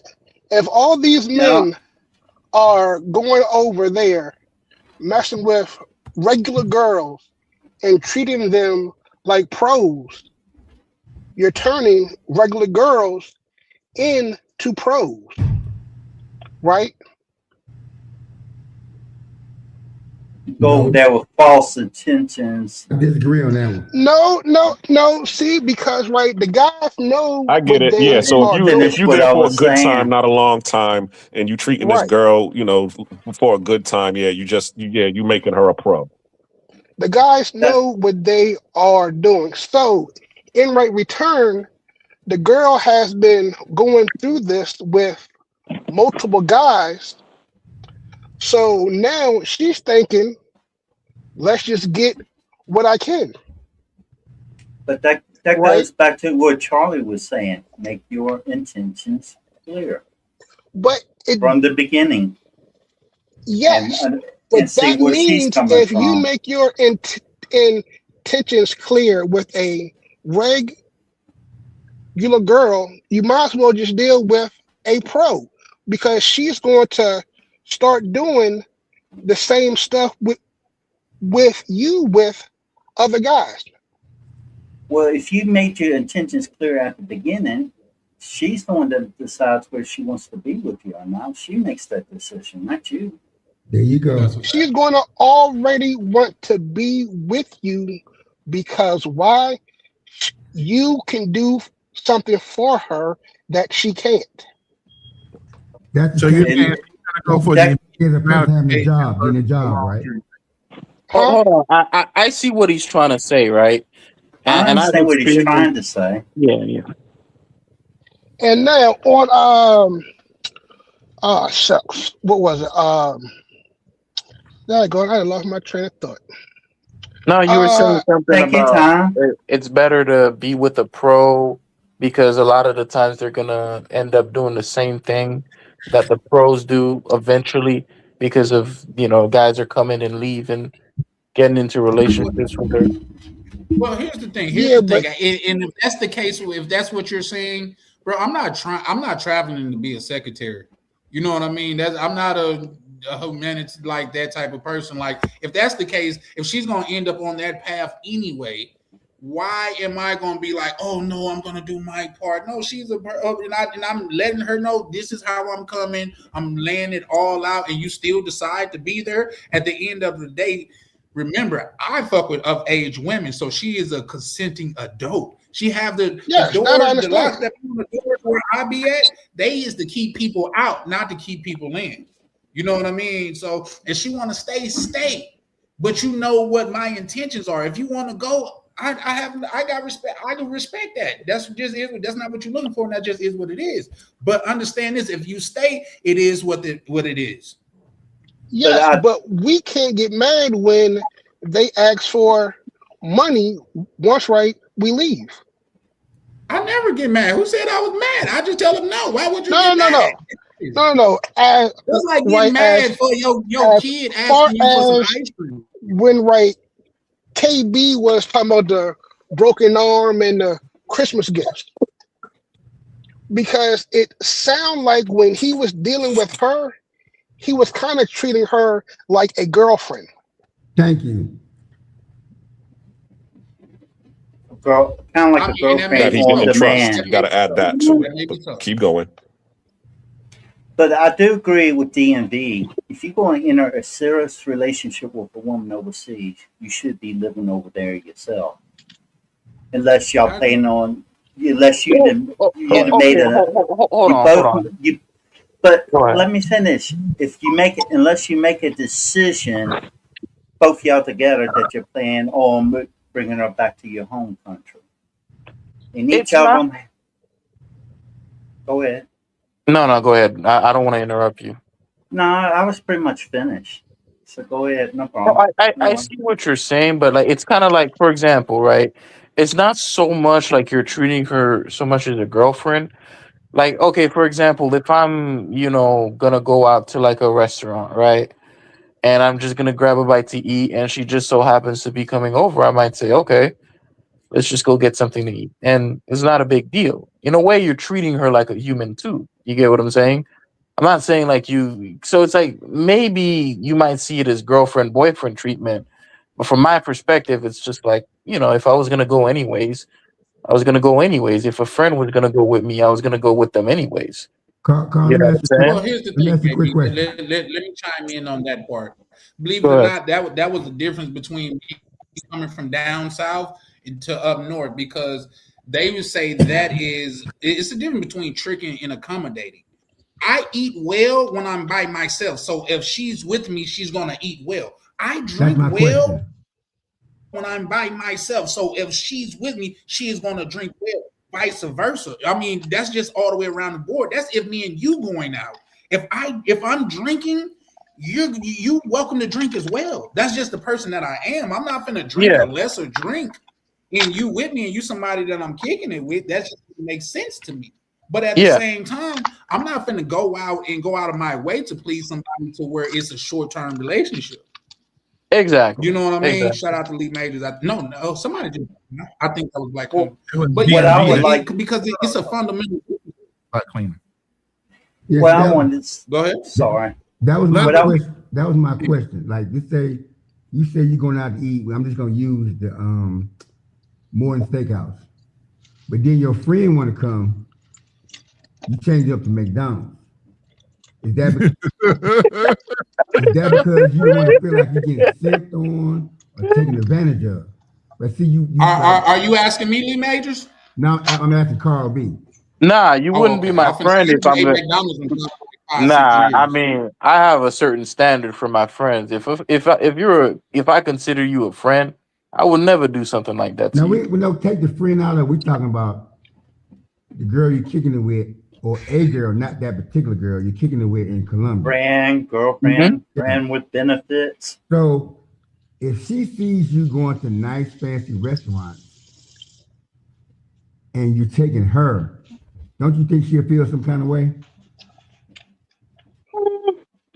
I wouldn't say I'm taking her to nice fancy restaurants. These are local restaurants in the neighborhood. You're changing the narrative, but you know what I'm trying to say. I know what you're trying to say. They can't eat at restaurants like we can eat at restaurants. So, you know what I'm saying? It might be upper scale for them. Okay, fair enough. Yeah, I know what you mean.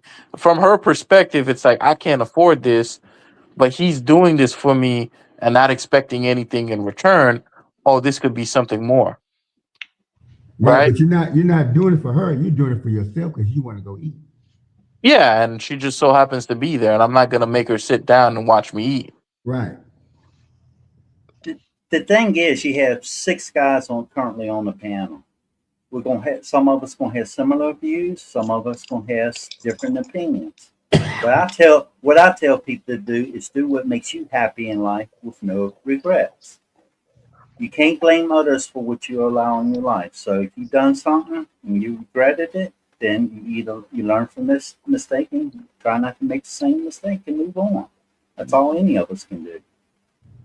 All right. You see, Adam. I got something for Go ahead. what we said about the love or peace. For the older men that are on the panel, we have time, but we also don't have time. So it's kind of like I know what we're you're saying. still in our so-called prime to find something good, but that prime is slipping. So either we gotta find something good now, or else settle for something, or else die alone. Now, I don't agree with that premise for a couple of reasons, and I'll tell you why. The main reason is because it's almost seems like you're talking out of desperation. When you're speaking out of desperation in that matter, to a hammer, everything looked like a nail. You see what I'm saying? That's how guys end up in these wrong relationships, and they end up getting taken advantage of by a pretty face and in a nice body because they feel like they don't want to die alone. Bro, I was born alone and I was just fine.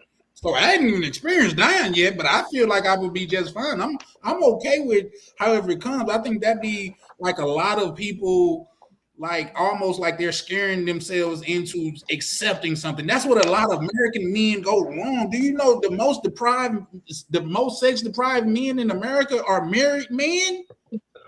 I'm not talking about. That is crazy. Shout out to you, Johnny. How you doing, brother? Man, that is crazy to me. But guess what? They're not gonna die alone. They're gonna die sad and mad, but they're not gonna be alone. That doesn't make sense to me, good brother. Like, live your life, and if your life is contingent on being there for you can to be live happy, your life and still find something. That reminds me of an old church joke. The pastor was asking the married men how many times do they make love per week, and each one raised a hand up, went for months, and then they got to 1 year, and this one guy raised his hand up. He was so excited, waving his hand so dramatically. He was in there, and people going, "You only make love to your wife once a year? Why are you so happy?" Because today's the day. He's saying that he. Wow. I forgot how the joke exactly went, but that's what the basis of it was. Jesus. I just think like you work on bettering yourself. That's what I said at the beginning of the live, man. The best experience I've had with women, multiple women, is when I've been in my bag. By in my bag, I mean working on myself, and they just tend to pop up. When you focusing on getting, I'm sorry, say that again, Ronnie. They always pop up. You ain't just got pop to up out of nowhere. It's like they be hiding in the bushes. They're like, "Hey, how you doing? You just coming home? You look hungry. Let me make you something to eat." That type of shit. But when you're going out there, you just looking for them. You neglecting what you need to do as a man. Women are like, and here's the thing: a lot of my relationships went awry because the woman became the apple of my eye instead of me focusing on my goal. You see what I'm saying? Instead of me staying true to my mission, because she liked me when I was on my mission, and somewhere it went awry when she became the apple of my eye. I wasn't on focus on my mission no more. I was focused on her. She gonna come and go as she, but I'm gonna be who I am. And the thing that I am, baby, listen, come or go, it's not gonna make me never mind. Because guess what? The same way that you came is the same way that somebody else will come. Focus on making yourself who you need to be. That's it right there. That's mind, body, and spirit. That's all You I'm gotta work saying, bro. on Like I those said, first. we got to get out of that mindset. Oh, we're going to die alone. What the fucking do? We're going to be dead. Listen, I can tell you that I was in Mississippi and I used to tell people my greatest fear is when I die, nobody coming to my funeral. The old man said, why do you, what is it going to matter? You're dead. You're not going to be go. What do it matter? Everybody dies alone. Who the heck's going to come with you? Who's going to say, oh, I'm going to die so I can come along with you? That's not going to happen. Everybody's going to show up. That's all about ego. Well, Who gives a fuck? well, it's nearly not about ego, and I'm gonna tell you why. And I always tell this story. My father was one of these guys out here who was trying to help the world. You know what I'm saying? Especially women. You know what I'm saying? He was a trick, simp, however you want to call it. You know, and when he died. Okay. The only reason I'm saying, because he was a womanizer, he was a gambler, sharp dresser, everything. They called him Good Time Charlie. That's what my father's name was, Good Time Charlie. When he died, all of these people who he so-called helped, gave money to, nobody showed up to say thank you for what you did, or you was a big help. You done paid my light bill, you done paid my phone bill, you done saved me from getting kicked out of my house. And he done did a lot for a lot of people. But when it came time to bury him or cremate him, it was his kids who had to pass the hat around in order to bury this dude. So it's like, damn, you done did all of this good for all of these people, and ain't nobody here to even say thank you or, God bless you or nothing. Mm-hmm. But when my mom's passed away and my aunt passed away, the damn they couldn't get enough seats to actually we had to what's it called? There were so many people in line for the funeral procession to watch them get buried. They had to wrap around the church twice. Standing room only. What happened? What was the difference? To be honest with you, the only thing that I can think of is they were women and he was a man. And women stick together and men don't. Because but at the same time too, once again, as I said, he was out here trying to, do so much, for the people who really didn't care about him. So my point is, care about the people who care about you. Don't be, and that's what, so I understand a lot of what you all are saying. And Charlie did say it best. Do not lead with your wallet, lead with common sense. Because that's basically what happened. He was over here leading with his wallet, trying to help people, thinking that him doing good for these people will benefit him in the end. And it didn't. Mm-hmm. If he would have had more discernment and common sense, it probably would have been a little bit different.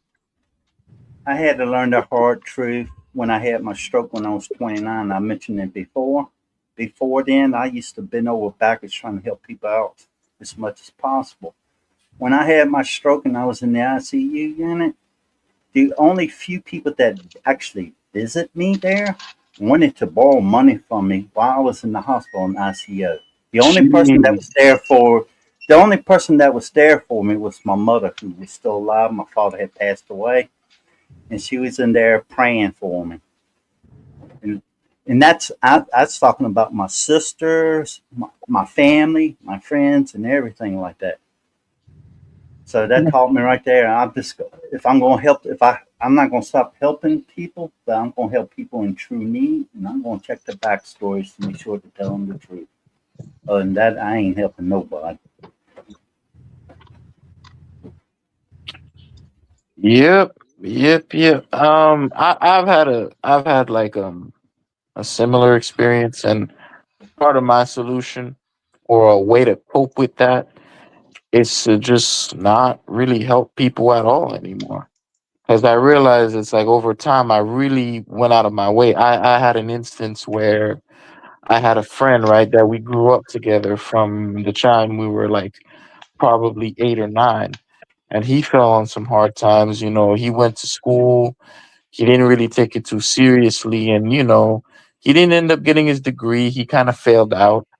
And at the time I had just gotten an accounting internship, and I was making really good money, more money than I ever made. And I said to him, if you really, I can do this for you, and I already have contacts and people I know that I can contact, and I have a good relationship, and they can get you an internship where you could make double what you're making now.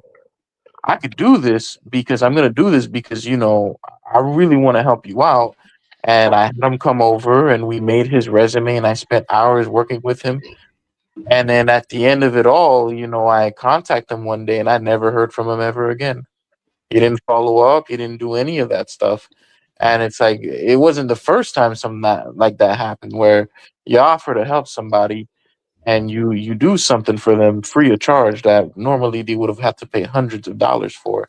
And then at the end, it's just like, whatever, they don't take it seriously. They walk away. And then at the end, they end up exactly where they were. And it's like, why did I even make this effort if this is how it's going to be? If someone made this effort for me, I would seize the opportunity. But you got it for free, and it's whatever. You know what I'm saying? So for that, I just stopped helping people. I'm like, you know what? You better go out there and help yourself, because nobody was helping me.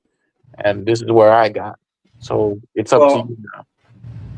I live in a village in Thailand, so it's a little bit easier because a lot of people know each other and they like to gossip.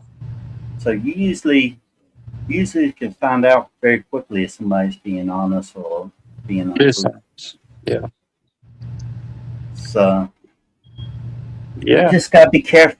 You gotta just be careful on who you help and make sure nobody takes advantage of your kindness. And even if you as careful as you possibly can be, there's still gonna be people that possibly take advantage of you. But if they do, you cut them off. You don't have nothing else to do with. Yeah. You see, Adam, that's the end of it. Because that brings up a good point, Adam. It's not necessarily the helping people out, right? The thing is like, okay, you help all these people out, but who's there to help you? You ever been in that situation? And you're like, well, nobody, bro. We don't get help. We're men. That's the part of being men. Listen, this is what I tell my people that's in Mississippi that is really going through a hard time, because I was there and I was going through a hard time as well. Bro, if you're waiting on somebody to save you, you might as well go and die. Nobody's coming to save you, bro. Nobody has we're responsible for saving ourselves, man, and we have to do that. Align with some some higher power, some higher mentorship, something that's going to help you get out of that space. But don't nobody owe you anything. And if you help somebody, it's strictly because you want to. Nothing other than that. Exactly. We are the giver of life. That's why we are the seed. The women are just the soil. Only women. Oh no, I'm not talking about women here. I'm talking about just only. I'm talking about only women. When it comes to manhood, men that listen. There's only sympathy for children and women. There's no sympathy for men. Once you hit 18, if you see a story on the news about a person getting deleted, they wonder what he did. There's no, oh, poor him. But it could be a woman that's 35 years old and got them like the woman that what happened in Chicago. Everybody was like, oh, this, that, and the third, until they start looking at her DMs and her messages and stuff. As men, bro, we gotta let that shit go, bro. You know how many people that I done looked out on only to fall out with them because I wouldn't continue to look out on them?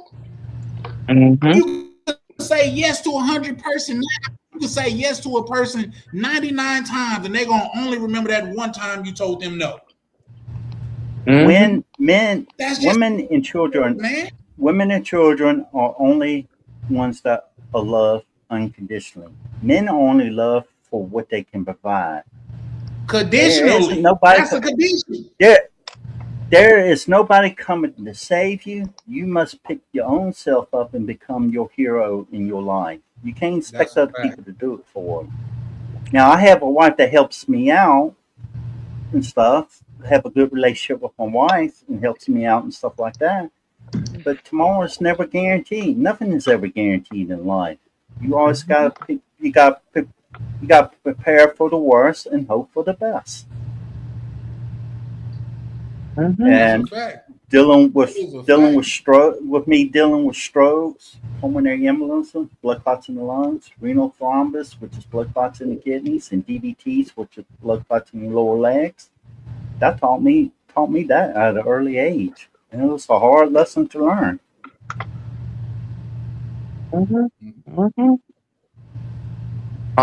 Man, listen, I used to volunteer. Well, it didn't start off as volunteer. It started off as I had to do like like work, like, you know, when you owe for so many tickets, you have to do work and stuff. Like, I come from Mississippi, and the police, if you got a ticket down there and you didn't pay it, and the police catch you, like, you get pulled up, you go to jail. That's just it. And Minnesota, I wasn't prepared for that. They just keep letting you go. Like, I'm like, damn, this shit's like 10 bands, and y'all just keep letting me go. I'm not gonna pay the shit. So it came around to the time it was like, listen, you either finna go to jail, or you finna have to pay it, or you finna have to do some type of community service. I chose community service just because everything's a finesse with me. Do you know community service? Because of my history and things of that nature, I was working at a Salvation Army. I'm sure Salvation Armies are all over the country, but this is where I was working in the cafeteria, and I would feed, like, say, the people that would come through, or people that were staying there. Mind you, people that was living there, they was living there rent free, because it was just like it's a shelter pretty much. You know what I mean? Sometimes people come out to the street and eat for free and things of that nature. But the largest group of people that was men. Yeah. Was men. Mm-hmm. That's the largest people that was there, and that's including women and children. Did you really say 10,000? What'd you say? I said, did you really say 10,000? 10,000 what? And stacks on tickets. Yeah. Yeah, 10 bands on tickets, yeah. God damn. What? That's not really a lot when you think about it, man. Yeah, bro, how did you not go to prison, bro? That's what I said. I told the judge how they didn't put me in prison. He's like, well, we can figure that out. And how come you haven't gone back to driving school? What the fuck are you doing to run up 10 bands? Damn right. I was waiting on them to goddamn, because like I say, in Mississippi, you get, I don't care if it's one ticket. If it's not paid and the police pull you over and it shows an unpaid ticket, you're going to jail then. Right then. So that's what I was used to, like, because you got to pay the ticket to get out of jail. That's a hell of a motivation. Brother. So they never put me in jail. They never Just like. say I'm a reformed procrastinator. Just say I'm a reformed procrastinator. Just say that. Say it out loud, real quick, real proud. Now I got my license now, though. I got my license now. Like, I didn't have my license. I'm a reformed procrastinator. Say it. No, I wasn't. No, I say it. I'm a reformed procrastinator. I was waiting on them to do their job. I've done a lot of stupid crap in my life. So Hi, Adam. Like because it was a trap. So the whole thing was a finesse. But like I said, I got out of that and I got my name back clean and everything, and now I got my license. But yeah, it was 10 bands. It was 10 bands and some change actually. But because you gotta keep in mind, that could have been just 10 times. But you got to, and also it could have been 10 times. But when I went to go see the dude to work something out, because they'll let you work something out, they took a lot of it off. So it was actually more than 10. Because in Minnesota, if you get pulled over and you don't have insurance, that's $1,000 ticket off top. Dang. It should be. Yeah, it should be. Yeah, for sure. But at the same time, when it comes to like insurance companies and all that, I think there should be some type of cap on how much they can charge people. You know, where it's more balanced and make it more affordable for people to buy. Yeah, they can't. Yeah, I think so too. But it's all a racket though. But that wasn't the point that I was trying to make, DMV. You just caught on to the deal. Yeah, the volume ticket. You just ran with it. Yeah, it was 10 bands, bro. It was 10. That's a lot of money, bro. I'm sorry. But a lot of people find this funny when I call truck drivers and stuff, but it wasn't a lot of bread, bro. Like, but the point is that you saw a lot of men at the homeless shelter. So let's unpack there. That was the majority of people that was there, and it was black men at that. Now, here's the thing.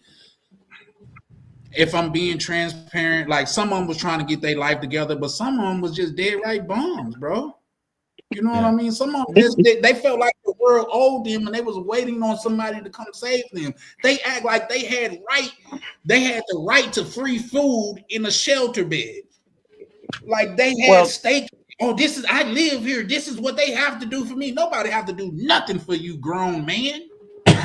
Exactly. That's just like you could go to any government office in the United States and you will see somebody in there cutting up talking about their money. And they talking about food stamps, government subsidy. I'm waiting, y'all need to give me my money. Who the hell are you talking to, lady? Well, the Bible says that you should help those in need, but it never tells you to help the lazy or the ones that are self-destructing. Yes, the Bible preaches against slothful individuals. Exactly. Lazy people or people destroying their lives. You know, it tells you not to help them out. Yeah. I have a story with that as well, with the homeless, like especially the lazy, slothful part, because once again, my father, when I was just telling you about, house foreclosed on, but during the time that he was going through the foreclosure, he was too old to be in there anyway, so they put him in a assisted living facility. So he had a guy that was, he was renting rooms to, and the dude was a ex-homeless person, but then he ended up becoming homeless again because he lost his job. All right.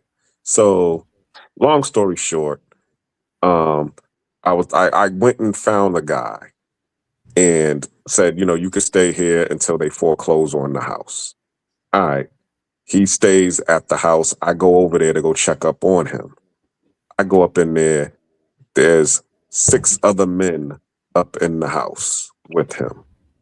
See what I'm saying? And they're all homeless, just like him. Yeah. One of them even had what's it called? A dog. No, not a dog. He had disability.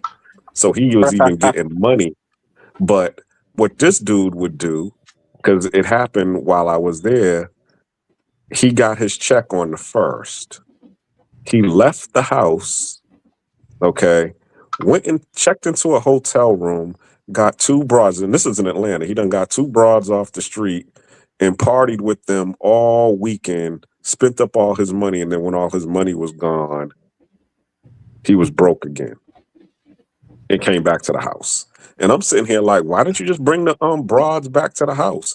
Oh, well, your house is too nice. I didn't want, these broads be, wanting to fight and get violent. I didn't want them to tear up your house. I was like, well, that's respectable, but damn, you're getting whatever, the $1,500, $2,000 a month in disability.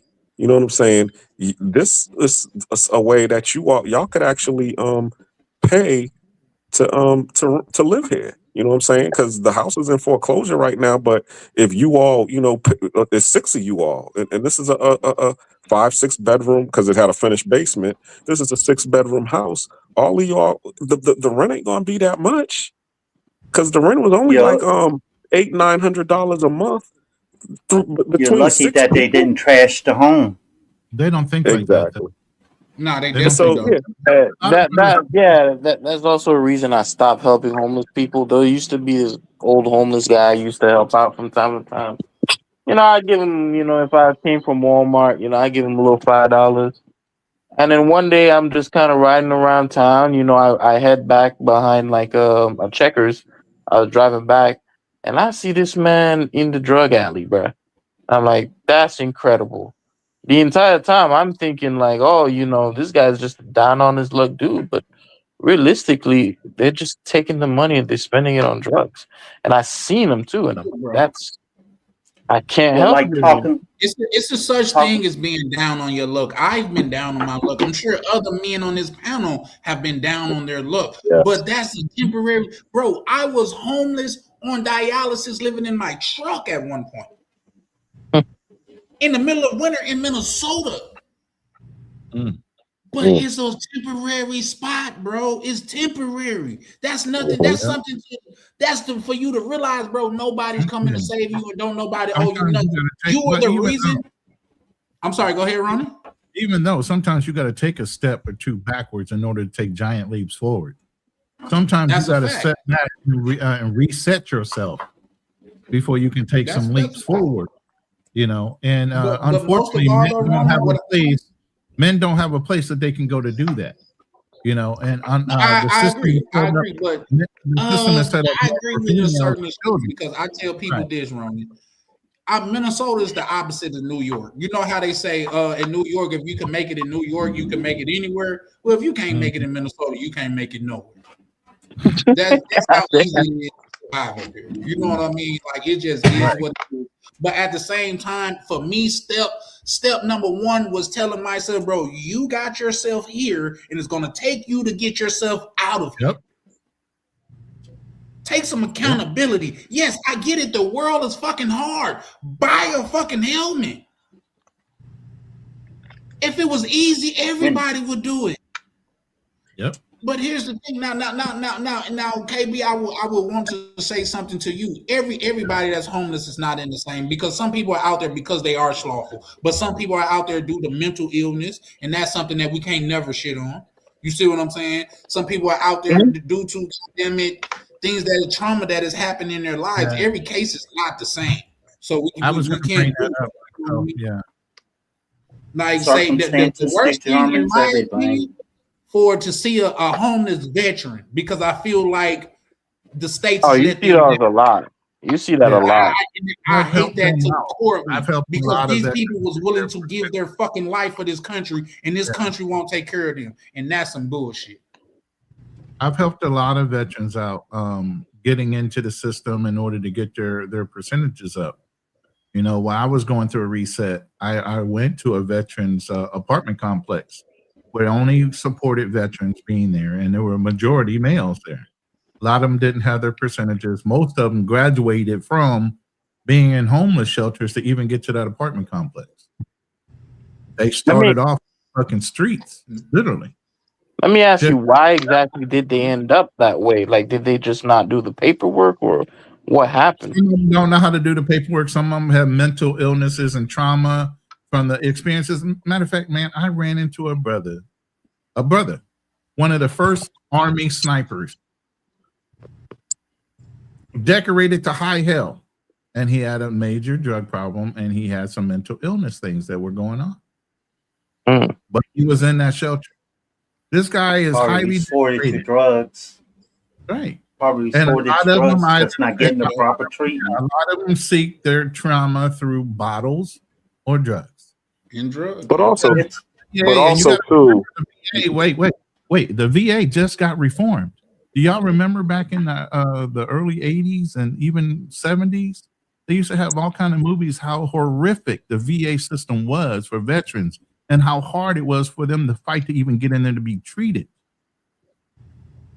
That all got reformed like in the 90s, late 2000s, to where it was even something that they could deal with. You got a lot of those guys from Vietnam era and everything else. They're still on the fucking street if they're alive. Yep. But also too, you have to add, if you don't know how to work the system, ain't nobody gonna tell you. Nope. So you might so you could have $100,000 waiting for you from the VA for your conditions. But if you don't know that, they're not gonna help you. You ain't get nobody's gonna help you get it. I'm 100% permanent and total with the Veterans Administration. And it took me almost 2.5 years to go through that process to get it. It ain't that fucking easy. Nope. Gee, 2 years. God damn. Wait. This was after me doing service. I got out in 1994. So it was 2 years of me dedicating myself to get it, but it was 30 fucking years later that I got 100%. They don't give that shit. Nope. Even if you're a veteran, and when you were serving, there wasn't no wars or anything like that. There wasn't no wars or anything like that. Let me tell you the military. The thing is they had that potential war of defending the country looming over their head. They knew that when they went in, and they should get the same benefits. The biggest thing is, Adam, a lot of dudes, when you're in the military, you have a certain mindset. You got to achieve missions. You train for missions, you achieve a mission. When you get out, you're still in that mindset. Okay, so your mission becomes your wife, your kids, your job. All these other things become missions, but you never dealt with that trauma. You never dealt with that toxicity of watching your buddy get blown up right next to you. You never dealt with any of that shit. And eventually it comes back and it fucking hits you. And it doesn't matter how good of a life you got at that point. You will let it all fucking go. I had a buddy of mine makes over $1.5 million as an insurance broker. He had way more clients than I did. The VP of Transamerica.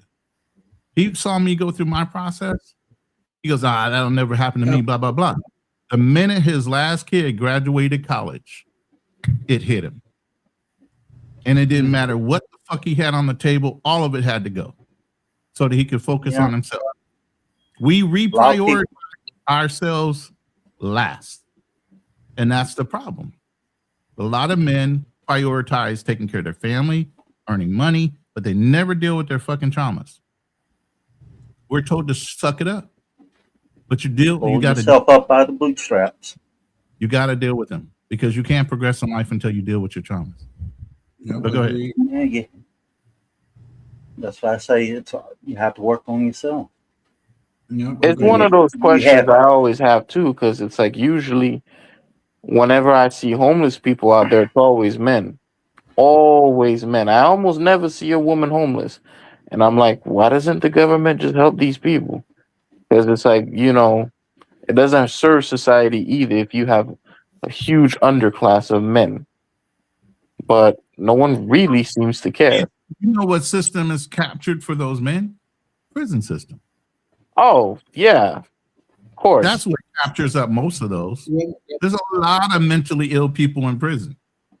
There were probably veterans and other things. But then it turned into petty crimes, to drugs, to alcoholism, and then that progressed into something else. I know a couple of buddies of mine that served in the Gulf War, man, they wound up robbing banks. Why? They got killed. I'm just telling you, there are all kind of traumas you got to deal with when you come to war and you get out of it. And by the way, they give you an exit interview. They don't say, okay, well, we're going to take you through psychological trauma because you saw 5 of your comrades get blown up by a fucking artillery piece. Don't give a fuck. You're done. They don't teach you how to deal with that. So that's what I'm saying. A lot of people snap after a while, and that's what happens. Yeah. A lot of people envy others for what they accomplished, wishing they can do the same thing. But most of them don't realize what they had to do to get there. And it's like if you're having problems and you can't handle them on your own, don't be afraid to ask for help. They don't make you less of a man because you need a little extra help to get ahead. Never feel shame for asking for help that you need. We're taught never to ask for help. And that's the problem. I think this is like probably a good era because I think at least what I've been seeing in the media, we're at least reaching a point where it's being talked about. But I think it's only being really talked about because now we see a whole group of guys just dropping out of society. I think they're more concerned about, what that's going to mean for society and women than what these guys are actually going through, in my opinion. But at the very least, the government is starting to take notice and having to do some kind of action. I don't know what they're going to do, but it's gotten a lot better for newer veterans, but the older veterans are the ones that are still fighting. The newer veterans are coming out. You ever see a kid, maybe just got out of the military after serving maybe 5 or 7 years, he's driving a fucking F-150 truck, already has a house, he's all set up. Because of all the shit we went through, we already prepped them to expect to do something for the newer kids getting out. But they still give the older ones a hard time getting in. Why do they give the older ones a harder time? Because we're aging out, they'll owe us more money and they'll have to pay us more. Yeah. They're hoping people will die out instead of paying out. They'd rather us die off instead of pay us out. Law of average numbers. That's all. But go ahead. No, it's but like Charlie was talking about the Salvation Army doing community service there. he didn't see a lot of women there, mainly because they're not held accountable for the accident. They might have some same tickets he had, and they still out there to get like a get out of jail free card or something. It's crazy. Well, if you guys really want to know, believe it or not, there's a shelter here exclusively for women and children. Men can't even stay there. That's not unbelievable. They're all over the country like that. You see what I'm saying? Which is crazy because it's like men are the forgotten members of society, but women, the feminists, get out there and they want equality. What about that equality? What about men go to jail numerous times more for the same crime that a woman would do, and they get way less time? You know what I mean? What about don't serve any time at all? Exactly. What about the deletion rate for men is 10 times the deletion rate for women? No, the thing with a lot of feminists is a lot of I don't even think feminism is a real study. Like, you can go study in college, but I don't think that shit is real. The problem It's that I real. think They tell you men is the bane of your existence. I think you can get a degree in feminist studies. You can get a degree in feminist you can lose studies. your car keys, and they say it's I wouldn't because waste of a the man. money. You know, That's what I told my daughter. You're not going to school to get a goddamn kumbaya degree. We ain't gonna do it. Feminists are teaching other men. Feminists is teaching other women to hate men. That we are the problem. We're the evil. We're the evil in the world. Yeah. The problem I tend to have with a lot of feminists is that it always tends to be something that's very fair weather. So it's like, okay, you'll have a situation like you just described, but they don't really give a damn about protesting about it or doing anything about it because it's not something that's going to directly benefit them. So they kind of want the cake and eat it too. They only care about it when it's in their favor. For sure. Of course, it's like, all right, I mean, would you be willing to increase incarceration rates for women? They're not really going to protest about that, but let a man make slightly more, or he's in a CEO position or some coveted position, then it matters. About that, Kobe.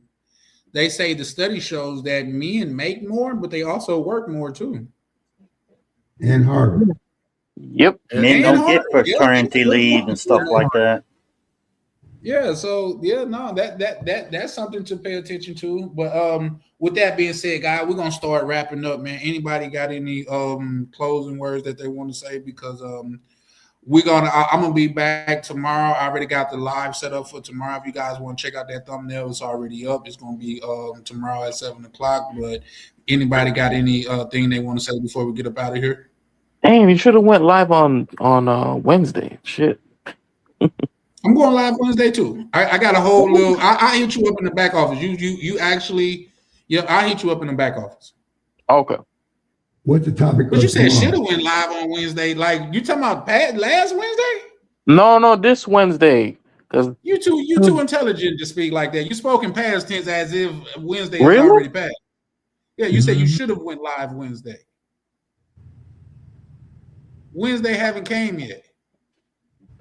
Oh, you're right. Sometimes that'll happen. But the topic on Wednesday is ruining or elevating, Lee Majors. Ruining or elevating? Ruining or elevating is what he has. Yeah, that's the topic for tomorrow night. Like, say, because we had a discussion on that briefly on another live, and it was about, like, say, because I know I'm okay with tipping coach, especially if I go to a place and I'm used to, let's just say, Misha, she used the point of where she would get her hair done here and it'd cost like $40 to $60 for like a straightening. When she go to the DR, it costs $6. So she'll give a person $9. But somebody argument was like, you're ruining the culture doing that, because when you give them more, they start to expect more. You see what I'm saying? Yep. So I understand both sides, but that's going to be the topic for tomorrow. So you guys want to chime in on that? Let me see if I can. But believe it or not, if you want to see the origin of tipping culture in America, there's something, I don't know if you know what Georges are. So after the American Civil War, the Georges, they were black porters who were basically who worked inside of cabin cars, and this was post slavery, and they called them Georges because the then CEO of the company was a guy who had a last name George, and in that time, every slave was called their master's last name, so they'd be like a George. Oh, use exactly. And then the thing is, the problem is that they wouldn't pay these people. So they would work in and live inside of the train cars, and they only got maybe 3 to 4 hours of sleep. They worked very hard, and they basically made no wages. And any money that they made was 100% in tips. Meaning, if they did not make tips, they just didn't make any money at all, period. And that's really kind of like where a lot of tip culture comes from the United States, and that kind of spread that business model where they're not going to pay you a wage and then they're expecting customers to come in and subsidize that wage. That ain't right. Yeah, for You sure. know? Well, I went to in Kentucky, KB, we don't and they want were- that's a subject for tomorrow night, KB. I know you fired up on it, bro. You Oh, know you yeah. bored. Pull up tomorrow night. You about to go into it, but that's what we got tomorrow night for, man. Guys, once again, I tell you, man, if you still watching, man, for one, appreciate you, man. Over here at Charlie Chan, man, TV, what we try to do is, man, have a safe and comfortable space where we can come over here and converse in a civil matter. It's okay that we disagree, but we have to do it civilly, man. Everybody that pulls up, man, like is always always carrying themselves with some decorum, and I sincerely appreciate that, man. I want you guys that's watching, man, help the channel grow by hitting subscribe, man. We trying to get monetized over here, man. I want to say appreciate KB always showing up and goddamn it showing love. Like, we call him textbook because he is a young man. He go by the book. If he's the police officer, if he was the police, he carrying the book with him. Everything by the book with him. Shout out Adam. He new to the community where he knew to pulling up, man. But his perspective is always appreciated because he got a unique way of looking at things, and I always appreciate that. Shout out to my main man, Black Cleaner, always showing love no matter what time or when. Black Cleaner always showing love. Ronan, the treasure troll of knowledge, man. He goddamn it, he a walking, talking encyclopedia, man. If you guys want to know something, man, holler at Ronan. I can't say holler at him because I can't speak for another man's time, but go over there and check him out, man. Like, it's gonna be rare that you leave over there without learning something that you didn't know. Man, shout out to him. Lee Major, he the quiet flexor. He say something like, I'm not no big traveler, but I've been to 26 countries in the last 3 years. So shout out to my good brother Lee Major, man. Always pulling up with the wisdom of the rest of the world and stuff like that, man. Anybody else got anything that they want to say before we get up out of here? Yeah, I'll just say one more thing. Yes, please. In life, you only given so many heartbeats. Don't waste them on poor choices, because when Father Time comes collecting, he accepts no excuses, and that's the truth. Agreed. People try to avoid. Definitely agreed.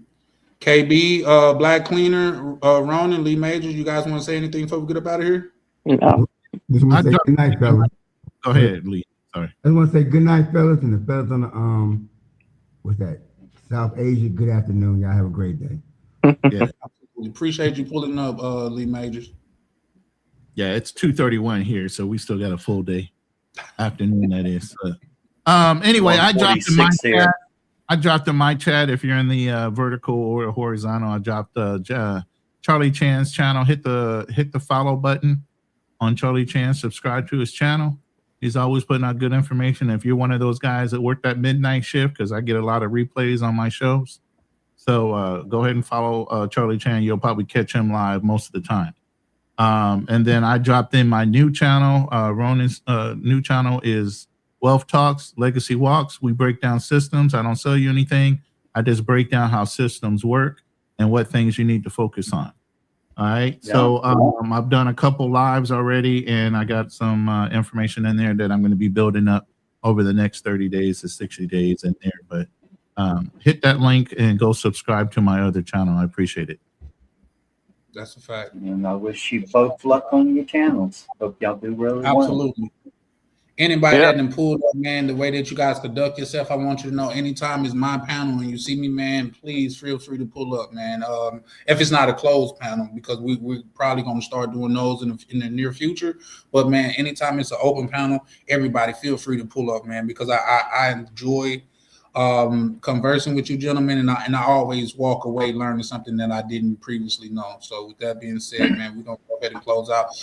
Black Cleaner, you got anything that you can add? I'll say one more thing after Black Cleaner. Sure. Black Cleaner, you got anything that you want to add? Are you good? Thanks for having me on the panel. Subscribe to my channel, The Black Cleaner. I do have some new content coming out. It's a new segment now. It's entitled Traveling While Black. So I'll be going to all of the new places, giving you boots on the ground information on, the places that are safe for us to be and to enjoy. And that's it. Thank you for having me on the panel. And this is The Black Cleaner signing out. Mm-hmm. The Black Cleaner. What I was going to say, most of y'all should know my character now. So if I get on the panel and I act out of character, please point that out to me, because that's a symptom. That's a sign of maybe having a stroke. So I want to make sure that that's not what the problem is. Usually you can tell when I have a stroke because my left side will droop.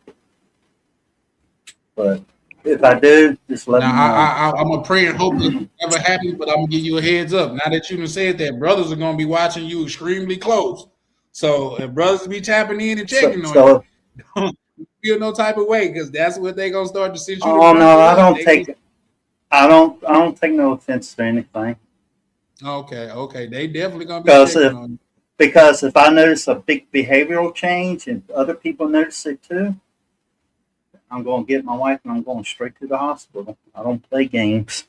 That's for sure, basically that's basically staying healthy is how I'm still here. But thanks for having me on the panel, and I say goodbye to everybody. Yep. Yes, no problem at all, man.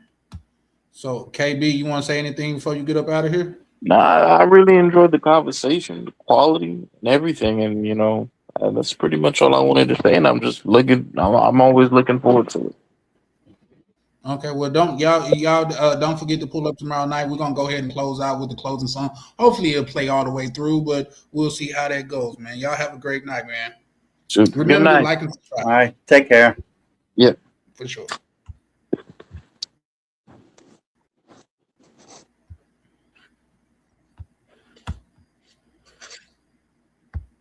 Oh, I'll add that back to the joint. We're going.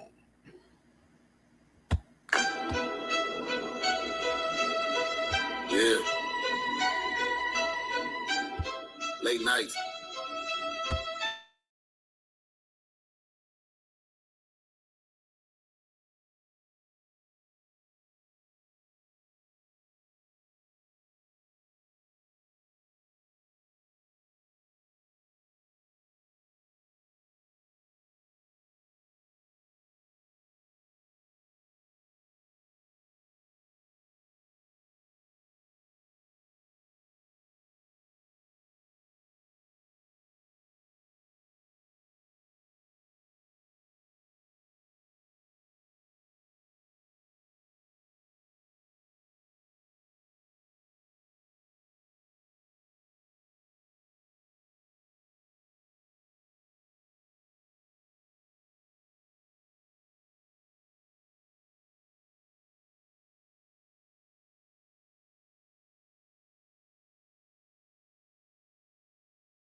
Those who keep the lights on. If you're here every night, we see you. Let's talk. Charlie Chan TV. What's good, y'all? It's your boy, DJ Charlie Chan TV. We out here at Ryan's Party, man. It's his number right now, man. Appreciate it, guys, and that's the end for tonight. Don't forget to pull up tomorrow night.